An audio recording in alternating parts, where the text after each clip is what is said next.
Tonight on the Black Channel, we're going to be having a conversation here about trademarks and the power of that. And most importantly, the story behind the story, which is that our view has changed. Now, for those of you who may not have heard, I covered this when it first came out about the Mr. Tendernism situation. There's a fella out there at Destination Smokehouse in California, and this man came up with, a snappy way of being able to popularize something, which is what happens here. The rest of the world here, even when they make something lame, we have the ingenuity to make it hot. It can just be a lame old generic anything. You put it in our hands and we know how to put some sizzle on it and make it hot. And that is exactly what happened at Destination Smokehouse. That's exactly what occurred. And as a result, they went viral and things were flourishing. Now, Walter Johnson was the man who came up with that particular way of phrasing that particular vernacular on it about tendernism. And so that play on words, which is what we do deliberately, we make new slang. We've mastered the art of proactively creating new slang, creatively making new terms. And as a result, the place he was working at, Destination Smokehouse, did very well.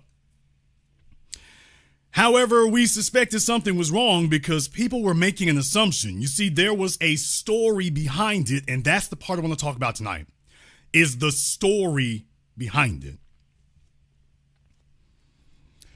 The story behind it was that what people were assuming was that because this man, Walter Johnson, was so prominently featured that this must be something that he owns, which is totally disregarding so many elements of things by assuming that's going to be the case. In fact, Walter Johnson was just working there.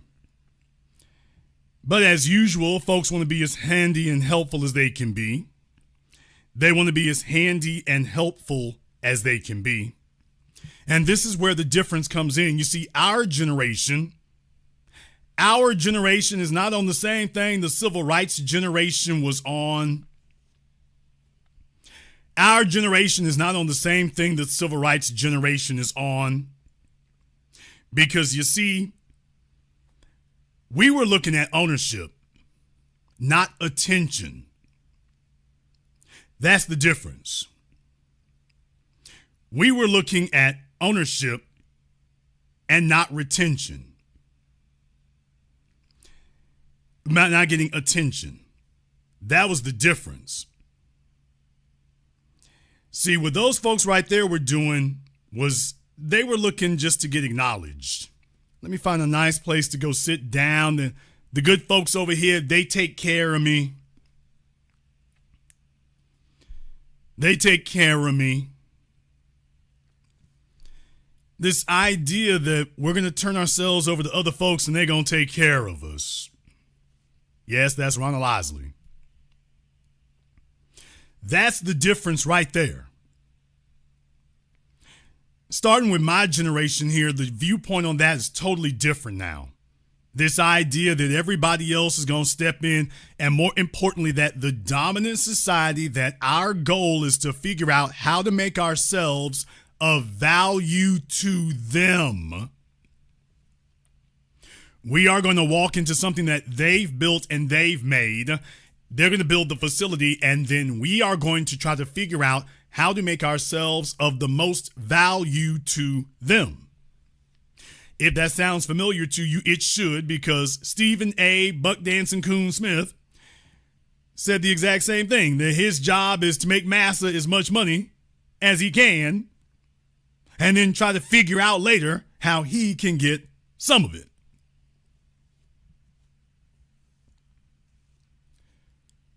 That's the difference right there between them and us, between those who have adopted that mindset and us. So you see, when the younger folk took a look at it, they didn't come at it from the position of, ooh, that show is good. You work for the white folks. That show is nice. You doing good. You're moving on ups. That's the difference. The younger people were assuming that these old heads' mindsets are the same as yours. They were assuming that the older dudes' mindsets are the same as yours. And nothing could be further from the truth. So when reality started to come into view, everybody's like, okay, well, what does he own of it? Oh, no. You don't own anything. He's here to contribute, and gleefully so. When you saw the white man he was working for talking about, this my brother. Now, folks, we don't get referred to as brothers by nobody unless we're benefiting them, unless they've got something of ours that is of value and they want us to remain unassuming. See, these are the mistakes that are made along the way, not documented emotional. These were emotional mistakes. Let me go ahead and throw a little video up here for you here. We got something new on the grill, trademark. We got something a little bit new on the grill today. And that's the lesson I want you to learn from this particular situation. Now, I do not know if he truly has his trademarks back or not. We'll see. Whether or not this gets challenged or anything like that, we'll see. We don't know. However, at this point, I want to explore that aspect of it.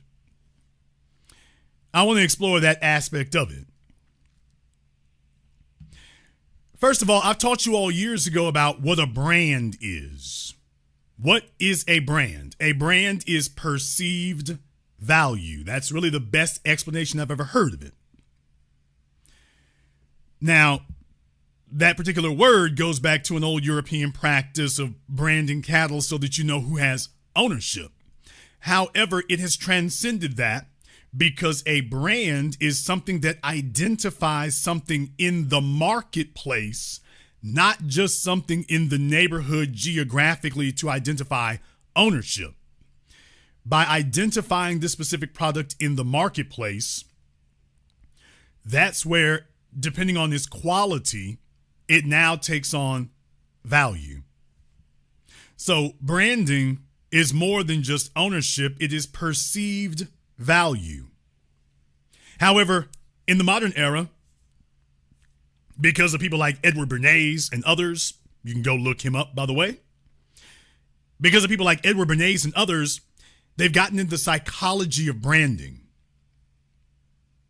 That branding can be so much more. So you see, it's not any longer about ownership, nor is it simply about its perceived value. It's about its execution. It's about its execution in the marketplace. And what modern companies have settled on is that the execution of a brand is done in two different ways. Folks, I'm not getting off subject here. I'm being on subject about it. Stick with me. The execution of a brand is done in two different ways. Number one, branding is no longer just a ownership or a logo. Branding is a feeling.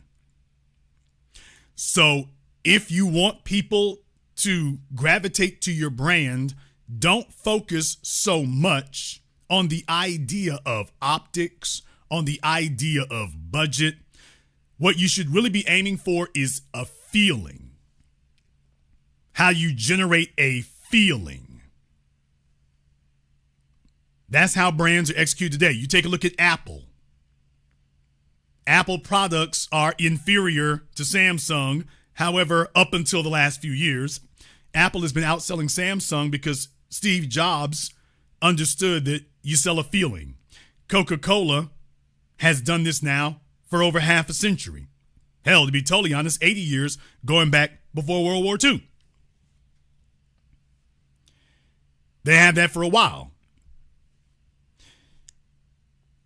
Budweiser, when they started knocking beer, when they took cigarettes off of television back in the late 70s, early 80s, and Budweiser had to pivot. So you see, they started focusing on ads that cultivated a feeling. So now you gravitate to these things, not even knowing what the physical value of it is, not knowing if it is the best performing of the products.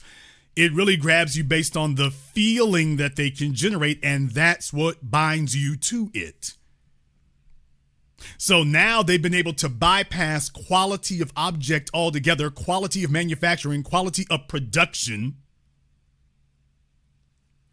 And from there, they get you to become a customer based on how you feel.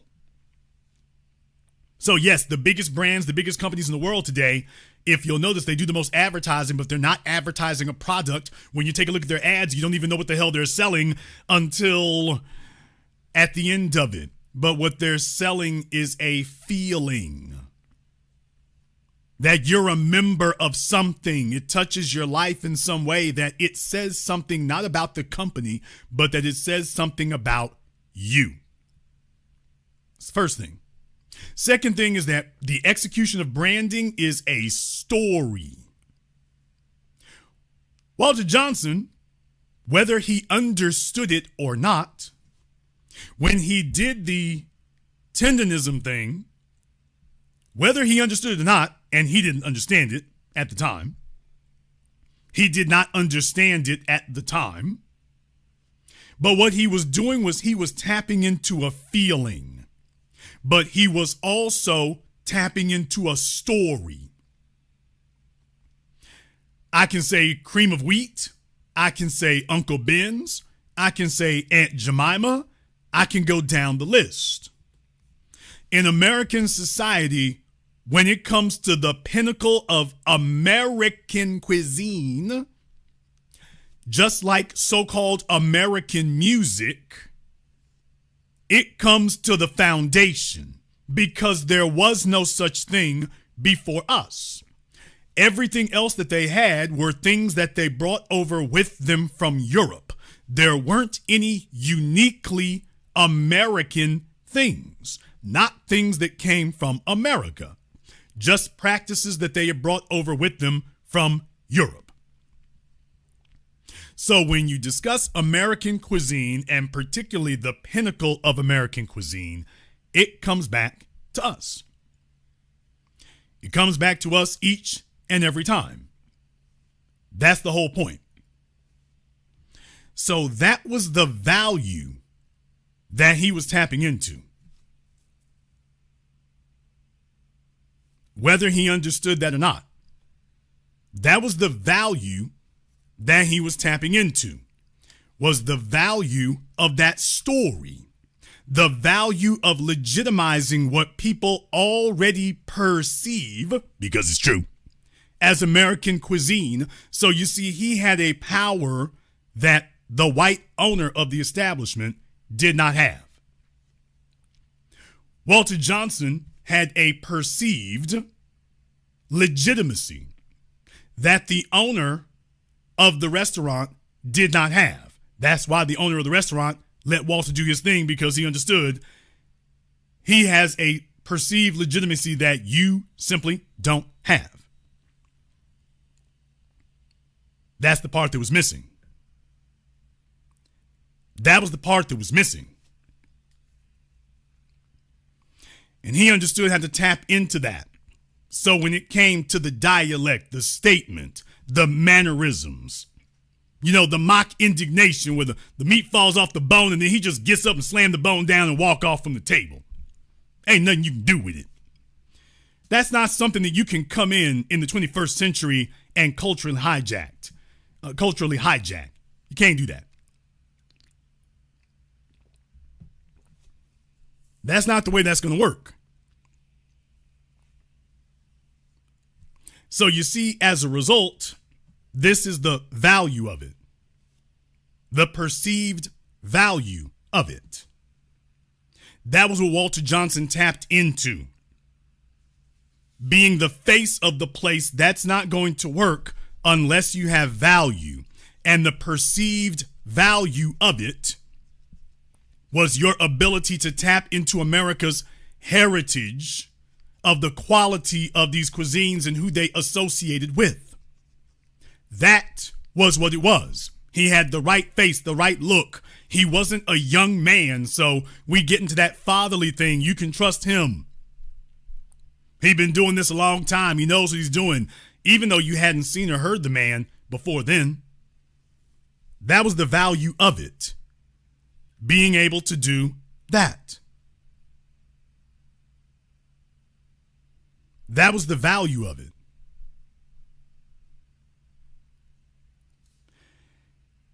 The men that he worked, the people that he worked for understood this, even if he didn't. So the real question becomes, okay, for a lot of you asking, well, what went wrong? Where was their value of it?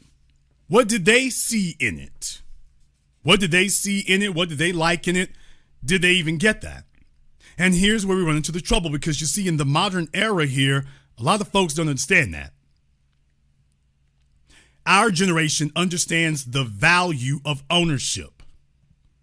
That it's not simply enough to sit up here and generate something of value. We need to have ownership of it. That's the missing ingredient for our generation. We have to have ownership. That's the part that's missing. That's the part that's been missing, is ownership. Without that, you don't have anything. This idea that we're going to have great value and we're going to generate things of great potential, but we're not going to own it. So when the young folks saw him, they didn't care. They were not gravitating to him as a spokesperson. They went to him. They gravitated to him as a story. The young people who saw it on TikTok, they liked it because they gravitated to it and to him as a story. That was what they liked about it, was that he looked and represented a story, something that they grew up with, something that they watched and saw as children. That was the value of it. He tapped into that. But they were looking at it as, that's great because if he's featured so prominently, he must be owning it. And that's where the mistake was made. We are having an awakening. We are not looking to integrate these things. We are looking to propagate these things under our ownership. If we created them and we made them, we don't want to hear anything else. The civil rights generation said, build something great so you can integrate it. That is not what we're doing. We're not looking at that, and we're not on that. The conversation has moved to ownership. When we look at everything, we're asking ourselves questions. Wait a minute, do we own this? We're not looking to be your well-paid employees. Going forward, we are not bragging about being the most prominently featured, well-paid employee at your company.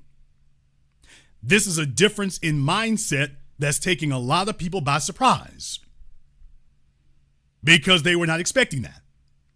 This is a wholesale shift in mindset that they were not thinking was going to occur.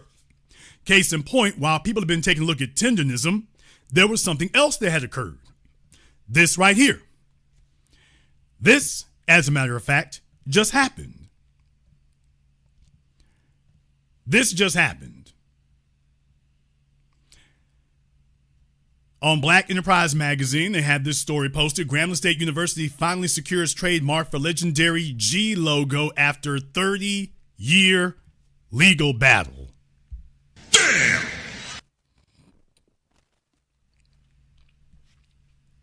Well, what happened? Grambling State University, let's hear it for Louisiana, has scored big, securing a federal trademark registration for its legendary G logo, a milestone that marks the end of a 30-year-long battle, HBCU Game Day reports. The U.S. Patent and Trademark Office granted the registration, protecting one of the most recognizable logos in athletics, battling against the University of Georgia Bulldogs and the NFL's Green Bay Packers. So that's how that occurred. Carrying deep symbolism, Grambling's logo pays tribute to alumnus and Packers legend Willie Davis, known as one of the most dominant defensive ends in NFL history and a star of the Packers' legendary 1960s teams. As the G donned on Packers gear became one of the most recognizable logos in American sports, Grambling was given permission to use a similar design years ago, but had to establish clear distinctions, keeping its bold black and gold color scheme. The Grambling Tigers introduced its own version in the 1970s. The newly secured trademark reinforces GSU's exclusive rights to use and license the mark, in addition to putting the HBCU in a position to expand partnerships, merchandise, and national visibility initiatives confidently, according to KNOE News. So, folks, it's on. It's on and it's going. We're not looking to enrich other folk anymore, and we're looking at you crazy and sideways when you're coming to us talking about you got to win, and yet we see something of value and there's no ownership. That's the thing I want us to take a look at right there. The conversation has fundamentally changed. The conversation has fundamentally altered.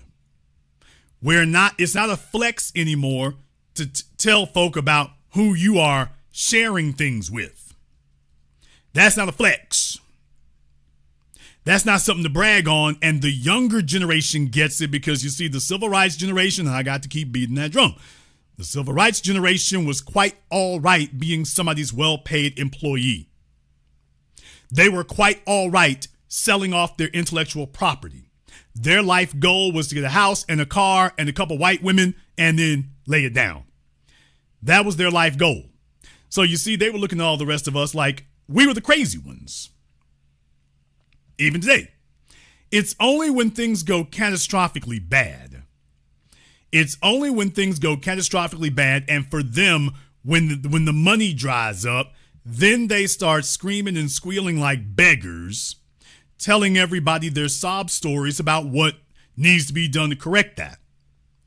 Now, this may rub some folks the wrong way, but I would be remiss if I did not remind people, because I think it's necessary to do so here. It would be remiss if I did not remind them. Folks, if you'll remember, Mr. Johnson told the rest of us to back the hell on up off of it, and these is good white folks over here. Damn! What? I would be remiss in my duties and my responsibilities if I did not remind people of that right there. So please understand, if you are under the misguided, mistaken notion that people have learned from the error of their ways, I cast a skeptical eye towards this. Because you see, it wasn't like he wasn't told, and it wasn't like he wasn't aware why folks were telling him all over the place. While they were telling us about everything's fine over here and y'all mind your business, and these folks over here gonna take care of me. And they're gonna take care of you all right. They're gonna take care of you all right. Well, that's exactly what they're going to do. They are going to take care of you. I just don't know if they're going to take care of you the way that you're thinking in your head it's going to go. But yeah, they're going to take care of you all right. They sure will. And that's how this went down. So I want this to remain as a cautionary tale. I want this to remain as a cautionary tale for the young folk, for the young people. Forget the civil rights generation. They gone. The civil rights generation is still looking for massa to take care of them. Oh, I'm saying it tonight. I'm saying it. They're still looking for them to take care of them, and they'll sit up here and get sassy in your face and wave their finger and sit up here and talk about how the good white man over here is his brother. That you are out of line and y'all is trying to cause divisions. We is all one peoples here, and y'all is trying to cause divisions. And matter of fact, I talked to the white boy over here like he my sons, and I told him, don't you worry about what all these other folks saying. Well, I'm like, okay, well, let us go ahead and mind our business.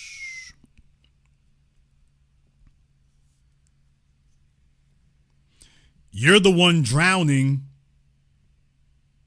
You're the one leaving yourself at the mercy of the dominant society. You're the one drowning, and then you tell us to go kick rocks. And I'm like, okay, well, let me go kick them then. That's my perspective and standpoint on it. I'm not wishing anybody bad or whatever. I'm putting this in its proper perspective so that we understand how to not keep repeating the same damn mistakes over and over again on the treadmill. I want to get to that part right there. Don't bring me some old person and sit up here and tell me I have to respect that and whatnot. Just because they got old doesn't mean they learned anything from it. So that's the thing I got to take a look at. I got to take a look at that part right there so that other people behind them don't repeat the same silly mistakes. Why did he do that? Let's go ahead and talk about the civil rights generation and why it is that this kind of situation keeps coming up over and over again. You have places that you work at, you have a job, you have a school or whatever, and you know something like Walter Johnson. You know somebody just like him. You know a bunch of folk just like him. Why is that? Why is that? A lot of folk ask the same question. You see, the young folk ask the same question when they saw him. They're like, wait a minute, you're older than the white dude. See, these are natural, logical distinctions that come right into play. And the folks are like, wait a minute, you're older than the white dude. You're older than him. And yet, he's got more power than you. Wait a minute. How is it you're this old and yet he's got more power than you?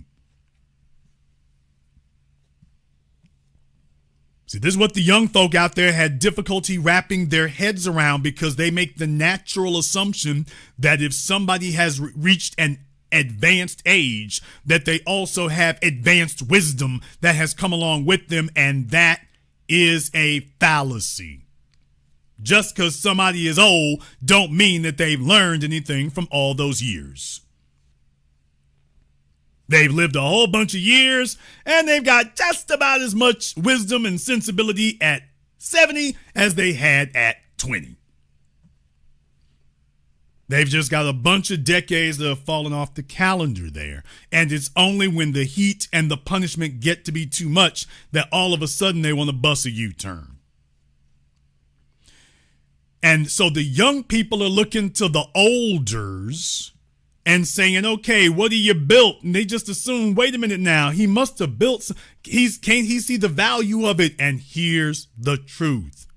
No, they don't. Damn! People, the beat rolls on.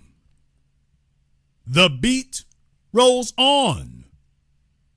Back in the 40s and 50s and 60s, the civil rights generation put things together for what reason? So that they could achieve interracial access.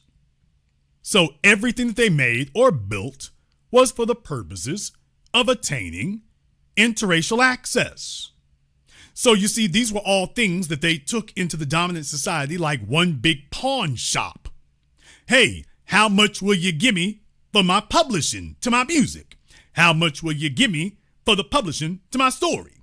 How much will you give me for the rights to my recipe? They looked at everything as something that you leverage in order to go negotiate attention and acknowledgement from the dominant society. So you have to look around at everything you got to go see what you can pawn at the dominant society's pawn shop. So you go grab all your valuables and go see if you can go leverage those. And it doesn't have value if you don't have the ability or willingness to go leverage it. So when they saw Walter Johnson, the young folk did not understand that he doesn't even have the same mindset as them. And they're like, how in the hell are we younger than him, but wiser? That's the thing that they were having a glitch over. I want to teach the young folk about this. You see, if you do not learn from your history, you're doomed to repeat it. If you do not learn from your history, you are doomed to repeat it. Michael Jordan is a well-paid employee of Nike. What? Damn! Nigga, what? Damn! Oh, did I say that out loud? Michael Jordan is a multi-millionaire who should be a multi-billionaire, but he's not. Because let's just call it what it is. Hey, MJ, don't send me no damn hate emails here. Well, let's call it what it is. Michael Jordan just wanted to play basketball and get on the yacht and pinch a few white women on the rump. And as long as he was able to do that securely, he was straight. Let's be very, very clear. Michael Jordan should be owning Nike. Because if Michael Jordan were a white man and Nike were a black company, oh, y'all ain't ready for me to say all this. You all don't want me to go here tonight. You don't want me to say all this. Because some of y'all are sitting there glitching and saying, I don't like this right here, Jaden. You on a bad direction with this. Okay, tell me if you can argue with it. If Nike was a black company and Michael Jordan was a white man who basically his product and his name was carrying the entire company, how long would it be before that white man dumped the dead weight? You think he'd be 50 damn years later still sitting up here waiting on a check from them? Or do you think he'd own the whole damn company? Now, you know full well Nike is Jordan's. That's what Nike is the Air Jordan. Basketball players are come and gone, but Nike is Jordan. Now, you know full well if you swap the races around, you know how this story goes. You can't argue with it. You can't dispute it. You can't deny it. Okay, Michael's a well-paid employee. Nike is worth multiple billions. Michael Jordan got 100, maybe 200 million. Don't tell me about value. The Nike Corporation can go write you a check for billions of dollars. Michael Jordan cannot do that. The Nike Corporation could write you a check. They can transfer cash to you billions of dollars. Michael Jordan cannot. Okay. Now that we done got that out the way, let's understand exactly what that means right there, because they've been selling you on the idea as long as you got enough money to buy creature comforts and to impress the folk on the block, well, you straight and you good. And therein lies the fallacy of it, and they've been getting over on us forever for that. And the younger generation has signed out of that, but when they see some of these older folks, they don't realize, yeah, them folks are still on that. They are still on, hey, can we leverage this to these folks over there? They're still on that. And that's the part right there that's really got a whole bunch of folks stumped on it. So I wanted to have that conversation with you all here. Why is it that he didn't have his own barbecue place? If he's been doing it all this time, if he knows what he's doing about it, it's like, by the way, hey, Unc, what happened? Okay, can we just call it for what it is? Can we just call it for what it is? Let's just call it out for what it is. You see, over the course of these decades, these folk be bull jiving around. They don't get their money right. They're not interested in investment. They just living day by day. Let's just call it for what it is. They live day by day. They go year by year. They just looking for a nice white company to take care of so that the white folks can do all the heavy lifting. Let them do all the paperwork and the registration and the payroll and ordering. Let them take care of inventory. Can I just sit over here and work the barbecue pit? Can I just do that? Damn, can I just sit over here and play basketball? Can I just do that? Well, I got to do all the rest of this stuff. Can I just sit here and do that? Can't I just sit here and do that and let somebody else do all this other stuff?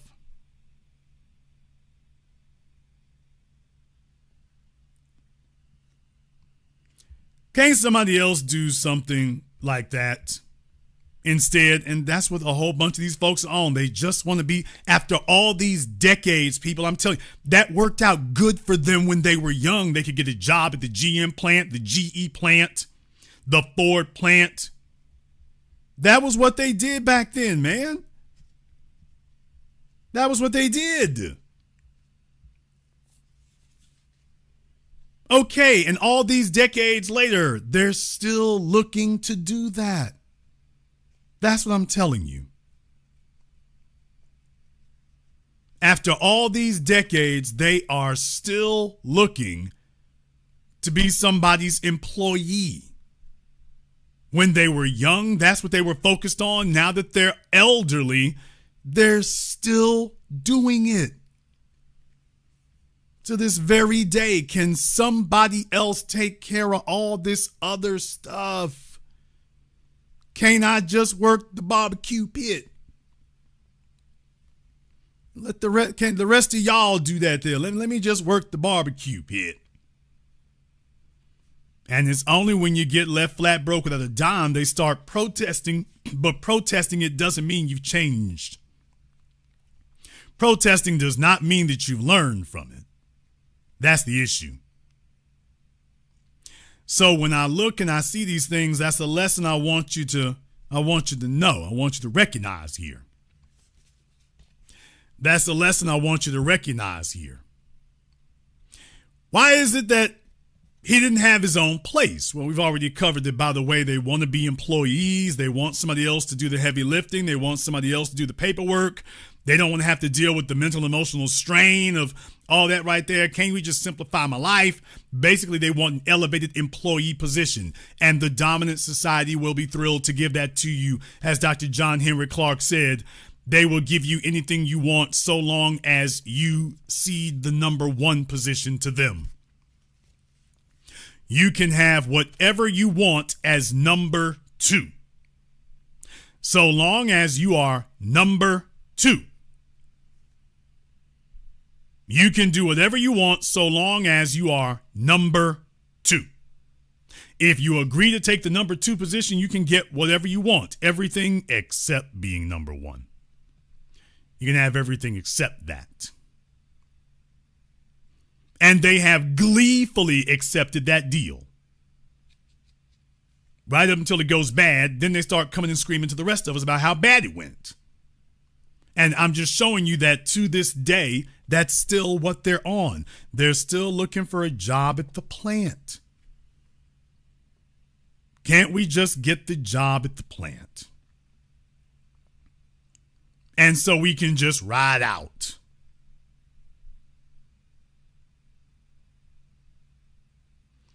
That's the difference. The other thing here is that the civil rights generation doesn't work together. Damn! Let me go ahead and deal with that right quick. The other thing is the civil rights generation doesn't work together. The World War II generation had partnerships. They worked together. Bruce's Beach, Madam C.J. Walker. I can go down the list. Yeah, but their children, the children in the civil rights generation, the baby boomer generation, they don't work together. No. That's the I'll take your man generation. That's I'll shortchange your generation. That's them. Run off on the plug generation. That's them. The most privileged, spoiled group was also the most deceitful, untrustworthy one. So you see, they didn't trust anybody, not even themselves. You gonna try to argue with it? They didn't trust anybody. They don't trust anyone, especially not each other. Because they grew up with each other. They saw what they liked. They saw what they own. So you see, when they get together, the first thing they try to do is either figure out how to split up or figure out how to get over. Now, when the white folks come in the room, they just want to be a part of the gang. Hey, where do I sign? But with each other, they don't trust each other like that. They don't collaborate like that. They don't sit there and say, okay, this is what it's going to be. Let me go ahead and let's draw up a contract. Let's go ahead and discuss the split. They don't do that. Everything is about how can I get it all and how can I mess you over out of it. That's what it is. It's that right there. So you see, even if he didn't have the ability by yourself, you're going to be very adverse to working together with somebody else who does, because I can't trust them niggas over there. And it becomes that. Oh, yeah. And one more thing. You're probably right. And deal with it, nigga. Oh, yeah. One more thing. That suspicion that the civil rights baby boomer generation has of distrust with each other that is going to end with you trying to mess each other over. Yeah, one more thing. You're probably right. Yeah, you probably should be worried. Yeah, y'all probably should be worried with each other because from what we've seen and what we've observed, yeah, you can't trust each other. Y'all can't. Y'all can't do it. You all are just looking for an opportunity to get over on each other. It's like, okay, so yeah, that worry and concern you have about trusting each other, yeah, you're probably right to have that suspicion. Yeah, based on what we've seen and based on what you've done, based on the track record, yeah, that's exactly what it's been. Otherwise, we would see a hell of a whole lot more. See, there's a reason why you have a Sylvia. She got to do it herself. There's a reason why you have a Sweetie Pies. Got to do it yourself. There's a reason you got Death Row Records. Death Row was the biggest thing you ever had when a few of them did work with each other. Oh, wait a minute. I'm sorry. That's not the civil rights baby boomer generation. Never mind. The only stuff you can point to that's actually put some points on the board, oh, that's none of them old niggas. None of them. Yeah, the I got mine, you get yours generation, that even applies to each other. I stole from you, I messed you over, and that's it. You want to know where the homicide rate really comes from? By the way, the homicide rate is at historic lows right now. CNN has a story about that, but I want to talk about that for a few moments here. You want to know where the real homicide rate comes from? The real homicide rate comes from the fact when you have duplicitous, deceitful, deceptive individuals, and the problem is they are so greedy that they'll steal a couple of coins. The problem is that those couple of coins are not going to be enough to get your ass out of town. So all they can really do is go steal from somebody else. They can disappear for a weekend, and then the very next week, you're going to see him again because he can't even afford to leave. Can't even afford to leave. And so all he can really do is sit there and wait for them folks he messed over to catch up with him. And then next thing you know, you make the news. And that's what happens. The real thing, when y'all watch the news and whatnot, yeah, that's a fella thought he was going to be slick. And he didn't even get enough resources together to skip town. And he got just enough over to sit up here and splurge for a weekend. And next thing, because he's not a good strategist, he's broken bummy. He came up on, it's not even a lick, it's just a crumb. And he's going to be there. In a couple of weeks, they're going to catch up with him. And when they do, yeah, in a couple of weeks, when they catch up with him, yeah. So that's what really goes on in these places, in these situations like that, y'all. Yeah, what actually happens is somebody trying to get over, somebody sitting up here trying to mess somebody over, and not even smart enough to say, you know what, I didn't even get enough money off of them to skip town. All I can do is sit up here and go buy a pair of damn shoes, but I can't leave. And when they catch up with me, they ain't gonna be about talking. So that's what you really end up seeing is folk who think they're going to mess other people over and screw other folks over, and then somebody comes see you. Somebody comes and sees you. It becomes that. So I wanted to have a talk with you all about the power of branding, the power of intellectual property, the power of trademark. What Walter Johnson was doing was selling our story. He was selling our story. We have a grand story that has built America, and everybody wants us to ignore that so that they can go capitalize on it. When black folk make products, for the most part, we don't even put our faces on it. White folk have no problem whatsoever slapping our faces on it throughout history. At the height of Jim Crow, I need y'all to understand this. Do you all understand that at the height of Jim Crow and segregation, that's when you got Cream of Wheat, Aunt Jemima, Uncle Ben's? Do you understand that? People, do you understand that in the middle of so-called segregation, when white folk had nothing to lose, when they were selling value to other white people, what did they sell? They sold black faces. Now, if they have absolutely unlimited, unencumbered power to use whatever they want to use and leverage whatever they want to leverage, please tell me why it is they came and used those. They could have used anything. Why that? Now, I'm just naming a few. There's a whole lot more through history. I'm just naming a few. I want you to understand that everybody else recognizes our value, and their goal is to make sure that the only folk who do not recognize it and are very reluctant to use it is us. They have no problem slapping our faces on things and saying there goes the value of it.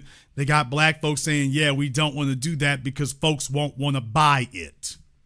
We don't want black folks starring in the movies. Yeah, you don't want to be starring in that movie. They won't pay for you overseas. Okay, but when white folk own it, they have no problem doing that. So their whole idea is to intimidate you into being afraid of your own image, afraid of your own name, afraid of your own story. You don't want to be doing them ebonics. What? You don't want to be talking that hood English. Okay, in the 21st century, tell that to Tendernism. In the 21st century, while they'll sit here and tell you, yeah, you don't want to do that.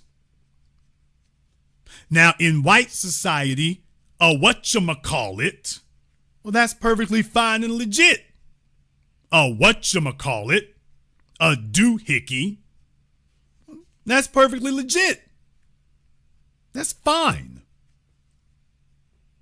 Google. Folks, you do understand that Google is not spelled correctly, right? What? I need to give me a "Are you serious" sound drop. I really do. Folks, you do understand that Google is not spelled correctly, right? You do know that, don't you? You want to talk about grammar and composition and spelling? You do know that Google is not spelled correctly, right? Yeah, there's folk in here. For real? Okay, some of y'all did not pay any attention in math class. Yeah, Google is not spelled correctly. That is not the way that you spell Google. In case you did not know. From Googleplex. That's not the way. Some of the folks in the chat room are like, yeah, that's not the way you spell it. Okay. Yeah, that Google is phonetically accurate, but that's not the way you spell Google. That's not the way you spell it. So I'm just giving you one example. You've been watching and using Google now for 20-something years and did not understand that, no, they consciously did not use the actual spelling of Google because they felt that most folk wouldn't recognize it. They wouldn't know what to say when they saw it. For those of you who did not know. And there's some folk in the chat room in there, they ain't spelling it right neither, but folks, go look it up. I'm not even going to lead you to that one. Go look it up for yourselves. Okay, finally some folks got it right. All right. But go ahead and look up what a Google is after the program. And by the way, okay, one of the biggest media company on the planet, and that's not the way you spell Google. Oh, so when white folk do it, that's legit. Google, Patron. We can go down the list. Y'all know it's a bunch of them out there now. That's what they do. Okay. So it's legit and it's fine for everybody else. But when it comes to us, all of a sudden, oh, you can't do that. Netflix, Flix. Okay. For everybody else, that's okay and that's permissible and that's fine. They come to you and tell you, okay, oh, I checked the dictionary. I don't know where you came up with that from. I checked the dictionary. I can't see that. I can't find that right there.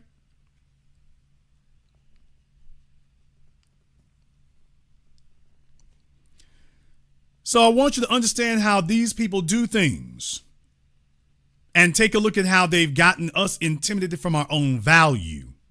But this is the value that we brought to it because we've been doing this forever, folks. Good golly, Miss Molly, we can go down the list. Lil Richard, everybody else that we from our singers, our songwriters, we made whole new vernaculars and terms in the American lexicon. Things that we created. No, these are words that did not exist before. Yes. Earth, Wind, and Fire. Everybody singing that song, September, Body Ya. I mean, we've been doing this for decades. That is routine with us. I'm talking about way before rap music came along, folks. I'm not even starting with rap music. That's low-hanging fruit. Starting with the rap music era, you late. Rap got it from everything that came before. Rap got it from everything that came before. That's the lesson to learn. They got it from everything that came before. Those are the real things I want folk to learn. I want you to learn that. That this is the real value that we've made. And going forward, I want you to recognize that value in and of yourself and what you've built. Start understanding that we have a story. What Walter Johnson did, unbeknownst to him, was tap into that story. The story of a foundational lineage, the story of a foundational heritage, and all of the greatness that comes from that. That's what he tapped into. That you weren't getting some knockoff version. You were getting the real thing. Even though that's not exactly even true there, but branding. That was the story he had tapped into. Whether you realize it or whether you don't, that was the story. And it's our story. And it is a compelling story that has historical significance, is grounded and rooted in history. And if we see the value of everything from our name to our mannerisms, because please understand, he was selling the whole thing. The name, the slang, the mannerisms. That's our culture. A culture not only of resistance, but of innovation. Remember, I taught you all that we're not just a culture of resistance. We're a culture of resistance, but also a culture of innovation. That's a big difference right there. So when you understand that and you tap into that, there's where value comes from culturally. You all know where your cultural value comes from. It comes from that. You are resistant. You're going to be original. You're going to be innovative. Even if you see something, you're going to go in a different direction because you want to see everything it can be. You want to see everything it can be. And even after all these decades, you thought you were seeing everything a barbecue there could be, and now you see something new. Same old barbecue, we're just showing you something in it you hadn't thought of before. That's value. That's branding. And so in this new era with the young people today, I want everyone to recognize the value of that, of being able to see what we built and what we've made, to be able to see that it does have value, to see that if you continue with innovating and building, tap into your ingenuity. If you are continuing to do that, the older generations did not take advantage of that. I don't want you to follow those fallacious behaviors. don't follow those bad habits. We have value. We have value. And the worst lie that you buy into is the idea that it doesn't have value if the dominant society hasn't touched it and said, oh, this is really good, let me buy this from you. Because let's be very clear, for the civil rights generation, it doesn't have value if a white person didn't come up to them and say, I want to buy it. What they've been looking for and holding out for is a white person to finally acknowledge them and to say, hey, this is great, let me buy this. That's when the light bulb goes on for them and they say, hey, this is worth something. But remember, they don't stop there. They say, this is worth something. Let me go ahead and get his money before he decides that it's not worth it.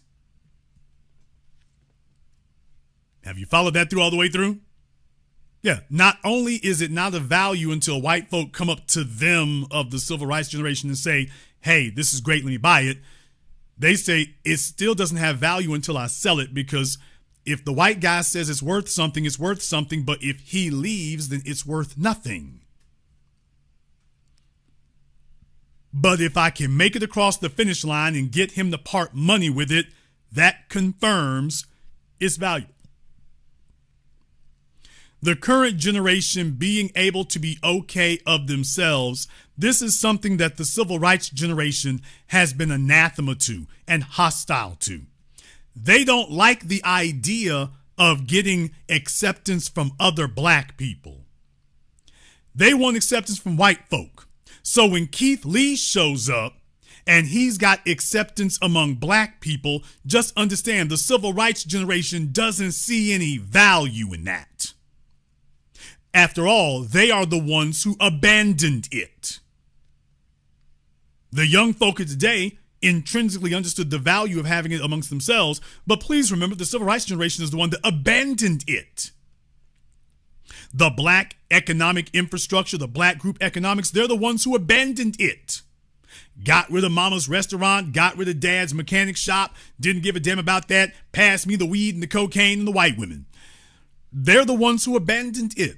So you see, when you talk about having acceptance among black people, they are very, very hostile, and they're not interested in that. So you telling them that's where the value is, and this is the next part I want to come to here. See, some folks are not going to like this. You're not going to like this, but hey, look, I have an obligation. I have an obligation to speak it as it is. How long do you think it's going to last? What? You tell me. Do you think there's been a genuine conversion? Do you think there's been a genuine change of thought here? How long do you think that's going to last? Do you think he's really learned his lesson? How long do you think that's going to last? Are you willing to bet your future on it? How long do you think this lesson is going to stick? How long? Okay. All right. See, there's a lot right there that folks need to tap into here, because I don't want you to fall into the fallacy of happily ever after. I do not want you to fall into the fallacy of happily ever after. I do not want you to fall into the fallacy of happily ever after. I do not want you to fall into that. Not at all. Now, I am going to say something else here. I am going to say something else. To a more or less extent, I think there's a lot going on out there, and those things do need to be acknowledged. Those things do need to be acknowledged, because the other part of this here is the group economics of it. These other folks, make sure folk know about that. Our generation has been less reluctant to work together and collaborate and that's good. Keith Lee's entire online profile is a testament to the fact that he hasn't had a problem going around and seeing folk. He hasn't been disrespectful. He's just been brutally honest with what he thinks. We need that. We need other folk like that. We need a lot more things. We need I'm not going to say a modern black green book necessarily, but we certainly, I covered this here weeks ago when I talked about Tendernism before. We need to have it where these places and things like that folk are good in that regard. But for the ones who are already on that, let me try this a different way. You're not going to like this. There are going to be some folks who ain't going to like it, but I got to say it like this. I am much more interested in focusing resources, and no shade, no hate on Walter Johnson, but I'm just letting you know, I'm more interested in focusing resources on the fellas and the ladies out there who got up and got their food truck already. What? Than a bunch of the other folk out here who have to be dragged kicking and screaming to it. Do you feel me, one? I'm much more interested. If you want to know where I want to focus my energy, I would rather focus it on somebody who's already got up, went out, took out their loan, got their chips together. They got their food truck set up. They got their restaurant set up, and they're out here doing the thing. I would much rather focus those resources and that energy in their direction than in the direction of somebody who got to be drugged, kicking and screaming to it. He's sitting here fighting you and telling you what you need to mind your own business. Okay, well, let's go get with the folks over here who want to get something going. The ones up here who've already started it. Why don't we go ahead and deal with them? Because, folks, like I say, we got a bunch of spots like that. You go to New Orleans, we got a bunch of spots like that. You go to Houston, we got a bunch of spots like that. You go to Atlanta, we got a bunch of spots like that. You go to Chicago, stand up, we got a bunch of spots like that. We got a bunch of spots like that. New York, to a lesser degree. But, yeah, all right. I want y'all to remember that. I want y'all to remember that. We got a bunch of spots out there that's really, to be totally honest with you, about where my energy is. Where my energy is on the folks who are already moving, man. I'm really about that. I would really rather focus in that direction for the folks who they primed, they ready, they running. They're not going to be fighting with us, and they ready to go. And they're out there. And they're out there. They're out there.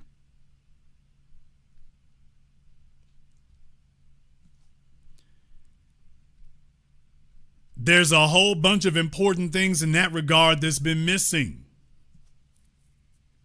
There's a whole bunch of stuff in that regard that has been missing. And I'd like to see that. I'd like to see that and have that. Who knows? Maybe one of these days we'll do something about that. Maybe one of these days we will do something about that. Maybe one of these days we'll get plugged in and do something about that, because once again, that's what I was saying. We have to be able to validate our culture. We have to validate our piece of it here. It ain't legit if we haven't stamped it. And we got a bunch of folks out there, man. And it's really about marketing. By marketing, I don't just mean buying ads. The Tendernism thing was a masterclass in marketing. I mean, you had everything. You had the spokesperson, you had the look, you had the mannerism, you had the new slogan to it there. You had everything. That was a masterclass in it. That was a masterclass. And the white fella in California saw that. We need other folk to recognize that too. I'm going to say it just like this, y'all. Who is the new cream of wheat man? What? What? Okay, we saw the old one there. Who's going to be the new one? Who's going to be the new Uncle Ben? Who's going to be the new Aunt Jemima? Where the new one's going to be at? We ready for that? We ready for that? There's nothing bad about that. We are ready for it. Who's up next? Who's got it next? Who's doing it next? That's what I'm asking. And that's what all of us should be asking. The ride ain't supposed to be over. We're supposed to have a bunch of them like that. Who is the next Sylvia's? Who is the next one? No shade to the last one, but who's the next one? Who's doing it bigger and better? Who's putting a different innovation on it? Who's next? Who's next? And what are we doing to make sure that they have every opportunity to make that work, assuming they're doing the right thing about it? Where's that? Where's that? Those are the questions I'm asking now. That's how you have these hot intellectual properties.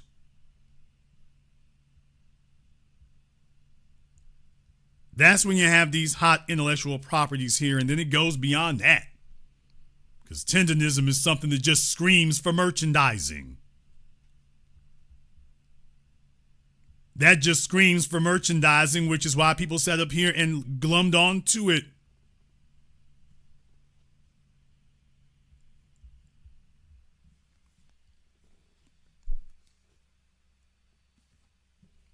We're going to go ahead and discuss that.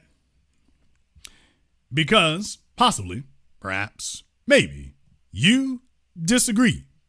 Therefore, if you do, we're going ahead and open up the link to the Zoom. I pinned that to the top of the chat room there. So if you've been told by my mods to call in, you're going to need to go ahead and do that. That is not a request. That is an order. And we're going to sit up here and break it down tonight about what we're going to do and where we're going to do that. We're going to have some talk about how these things are valuable and our understanding of leveraging what we built for the new generation here, not just for the old stuff, but understanding you don't have to call on the old legends. You have an opportunity to create new legends. You have an opportunity to create new legends. And if you have the opportunity to do so, I think you have an obligation. Before we do, I want to thank everyone who has contributed for tonight's program on PayPal, Super Chat, Venmo. Shout out here to Cyberdyne. Thank you very much for your support tonight here. We appreciate that. Shout out here to Mr. Richburg, to Brother Keenan. Thank you very much for your support here as well. To Charlotte, Willis Addison, Miki McKeeby Anderson, Dwight, Sammy, For My Peoples, Dabo Diesel, Shershire. Everybody here tonight. Arthur, thank y'all very much. Legit hustle. We're going to go ahead and take a very brief commercial, non-commercial break. When we come back, we'll probably take a couple of calls from y'all. I'm going to go into a few other things here and more.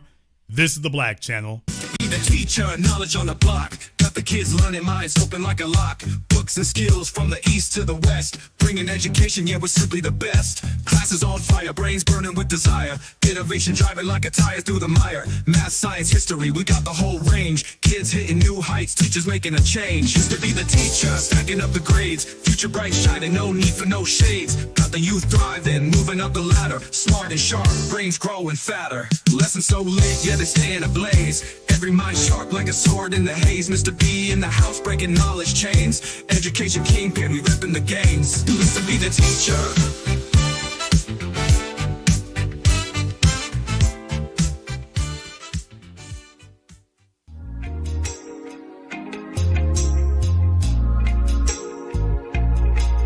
Order yours today to experience all the benefits of Ash Kickin' Body Butter. With skin so smooth and soft, you'll thank us for it. Shop Ash Kickin' online. That's ASHKICKIN.com.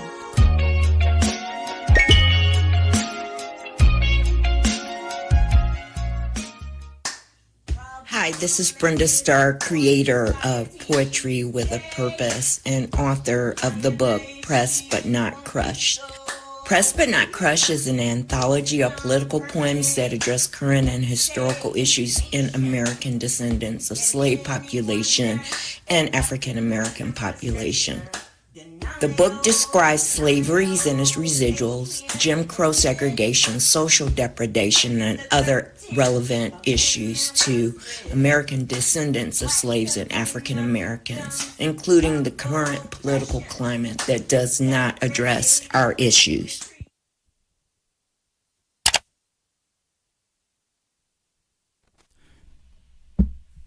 This is the Black Channel. I am your host, your brother, your humble servant, the Black Authority. Very glad to be with you all here this evening as we are discussing Tendernism, trademarks, and some of the things that we can learn, both from the experience and from history, and how we're going to innovate on that going forward. Our generation has a new mindset. Our generation has a different mindset about that, and we want that to continue. Let's go ahead and jump over here on Zoom right quick. Let me see. I got Legit Hustle here on Zoom. At least I think I do. Where's my window for it? There it is. All right, Legit Hustle. I don't see anybody here yet. If you're on Zoom, make sure you have your camera and your microphone turned on just so we don't have any trolling issues. Okay, Legit Hustle, what's on your mind? What's going on? Jason, awesome. Okay, sir, I'm going to say, let me say this one more time. Make sure you keep your camera on for me. Just make sure we don't have any trolling issues. That's all. Cool. All right, what's on your mind, brother? Awesome broadcast, man. Intellectual property, trademarks, copyrights is something that's really near and dear to my heart. I don't normally like calling in the live streams, but this one was what I'm personally passionate about because I work in business consulting. And this is a topic that, especially now, I've been really advocating to small businesses, especially those of us that are FBA, to really pay attention to intellectual property law, especially because of something I've heard you speak of, Jason, and that's tokenization. Because I know you know what BlackRock is doing with tokenization and a lot of these other big companies and why they're buying up so many assets because they're tokenizing them. So this was something that's really near and dear to my heart, man. I just want to say thank you. And this was a dope conversation. I really appreciate it. Thank you very much. I hope everybody's taking notes. Yeah, that's very important because what people don't understand is that you can make a product, but anything you make can be made by somebody else. So that makes it a commodity. So its value cannot be in the fact that it's been made. Its value has to be, if you're going to protect its value, it's got to be something else. And that's where trademark, ownership, branding, that's where all of that comes from. Is if you're going to have a legit thing, usually you're going to have one source to get that from. So you can't just rely on, we can make it. Anybody can make anything you can make. What makes yours special? Well, anybody can barbecue ribs. Yeah, but do you got the tendernism? Okay, what in the world is tendernism? Do you understand? That is an intangible. Right. That's an intangible. That is not, you can't buy tendernism. There's no place you buy it from. They're not making more of it. But by the same token, you can't copy it. So that's the value of it, is it's an intellectual, psychological property that defies copying, counterfeiting.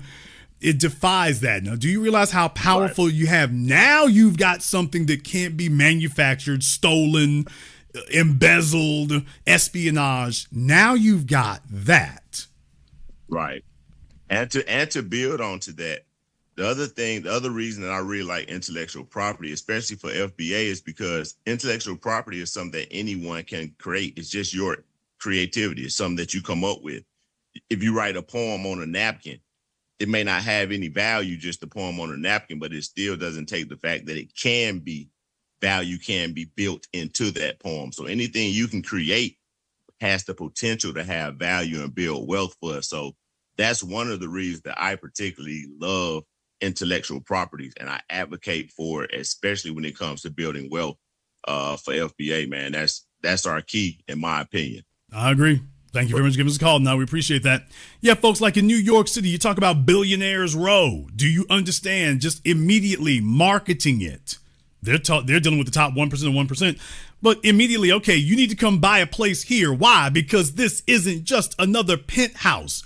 You're going to be, what neighborhood is it? This is Billionaires Row. Yes, you can own a $50 million, $100 million penthouse in the most exclusive neighborhood. What neighborhood is this? The newest neighborhood in New York City, Billionaires Row. Okay, but they got high-rise penthouses all over New York, all over London, all over Europe, Australia. Why should we come to yours? Because they don't have Billionaires Row in London. Well, what makes, now listen to this next part, people. Listen to this next part. This is where salesmanship comes into the equation. Well, what makes Billionaires Row so special? Why, you do. Did you get that?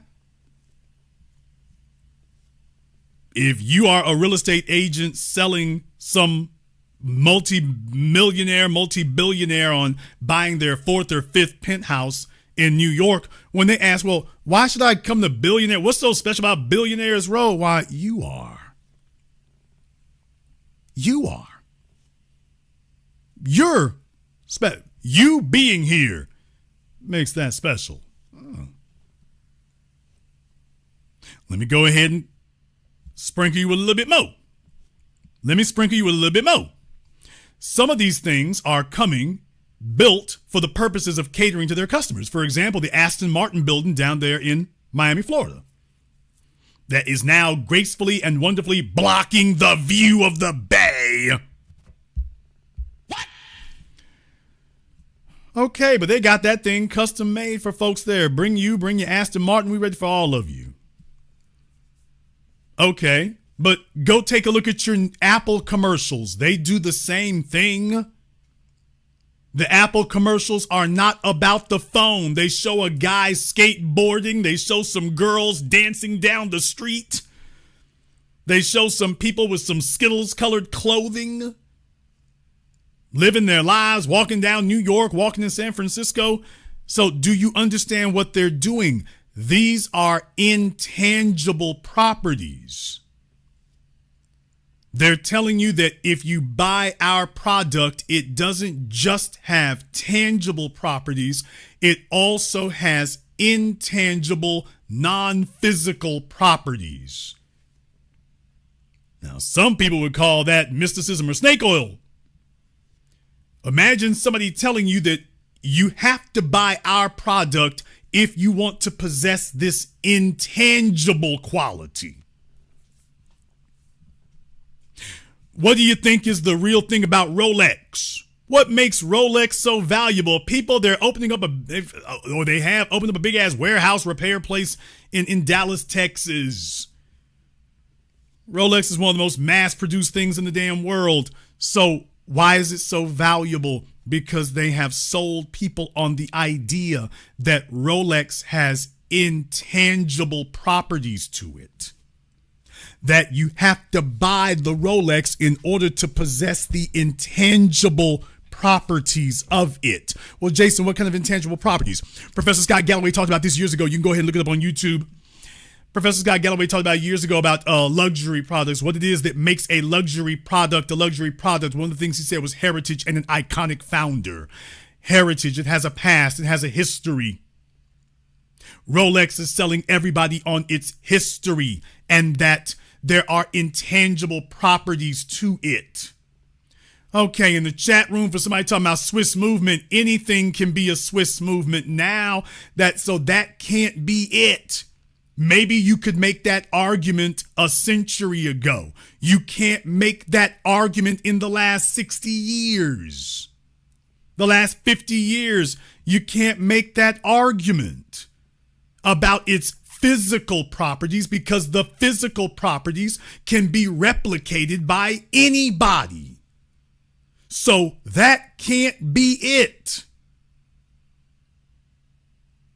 Rolex is not selling you on a physical property. You're just telling yourself they're selling you that. When they show you the paper, they're selling, but that's not what they're selling you. Remember, y'all, Rolex does not make television ads. What? For those of you who didn't know that, Rolex, Bentley, Philippe Patek, Philippe Dufour, Jacob and Sons, Audemars, Richard Mille, not Richard Millie, Beyonce, Richard Mille. They don't buy television ads. They don't air television ads. They don't do radio ads, all that advertising that McDonald's and Coca-Cola does. You know, those guys don't do that. Okay, but that's part of the intangible that they're selling you. Exclusivity. Yeah, we only make a few of these, and what I'm telling you is that if it is exclusive, what you are saying is that the intangible property is, I am among the elite. This thing on my wrist is physical proof that I am among the elite. So I can't have the intangible property being among the elite unless I purchase the physical object. The physical object also has an intangible element. You're the elite. This is exclusive. How do you touch exclusivity? How do you touch being elite? How do you touch it? How do you measure it? How do you weigh it? Tell me its physical dimensions. How do you draw being elite or exclusive? Tell me how you draw it. Where's a picture of it? Show me a picture of it in the dictionary. Not the words, a picture of it. Well, it can be a watch, or it can be a car, or it can be a clothes, or it can be a house. Oh, so it's not confined to just one object. Wow, this thing seems to defy both definition and measurement. And yet, this is the major component that gives it value. Why, you can go buy a watch anywhere. You can buy a wristwatch anywhere. They sell them at corner convenience stores. But you cannot buy a watch made by Richard Mille just anywhere.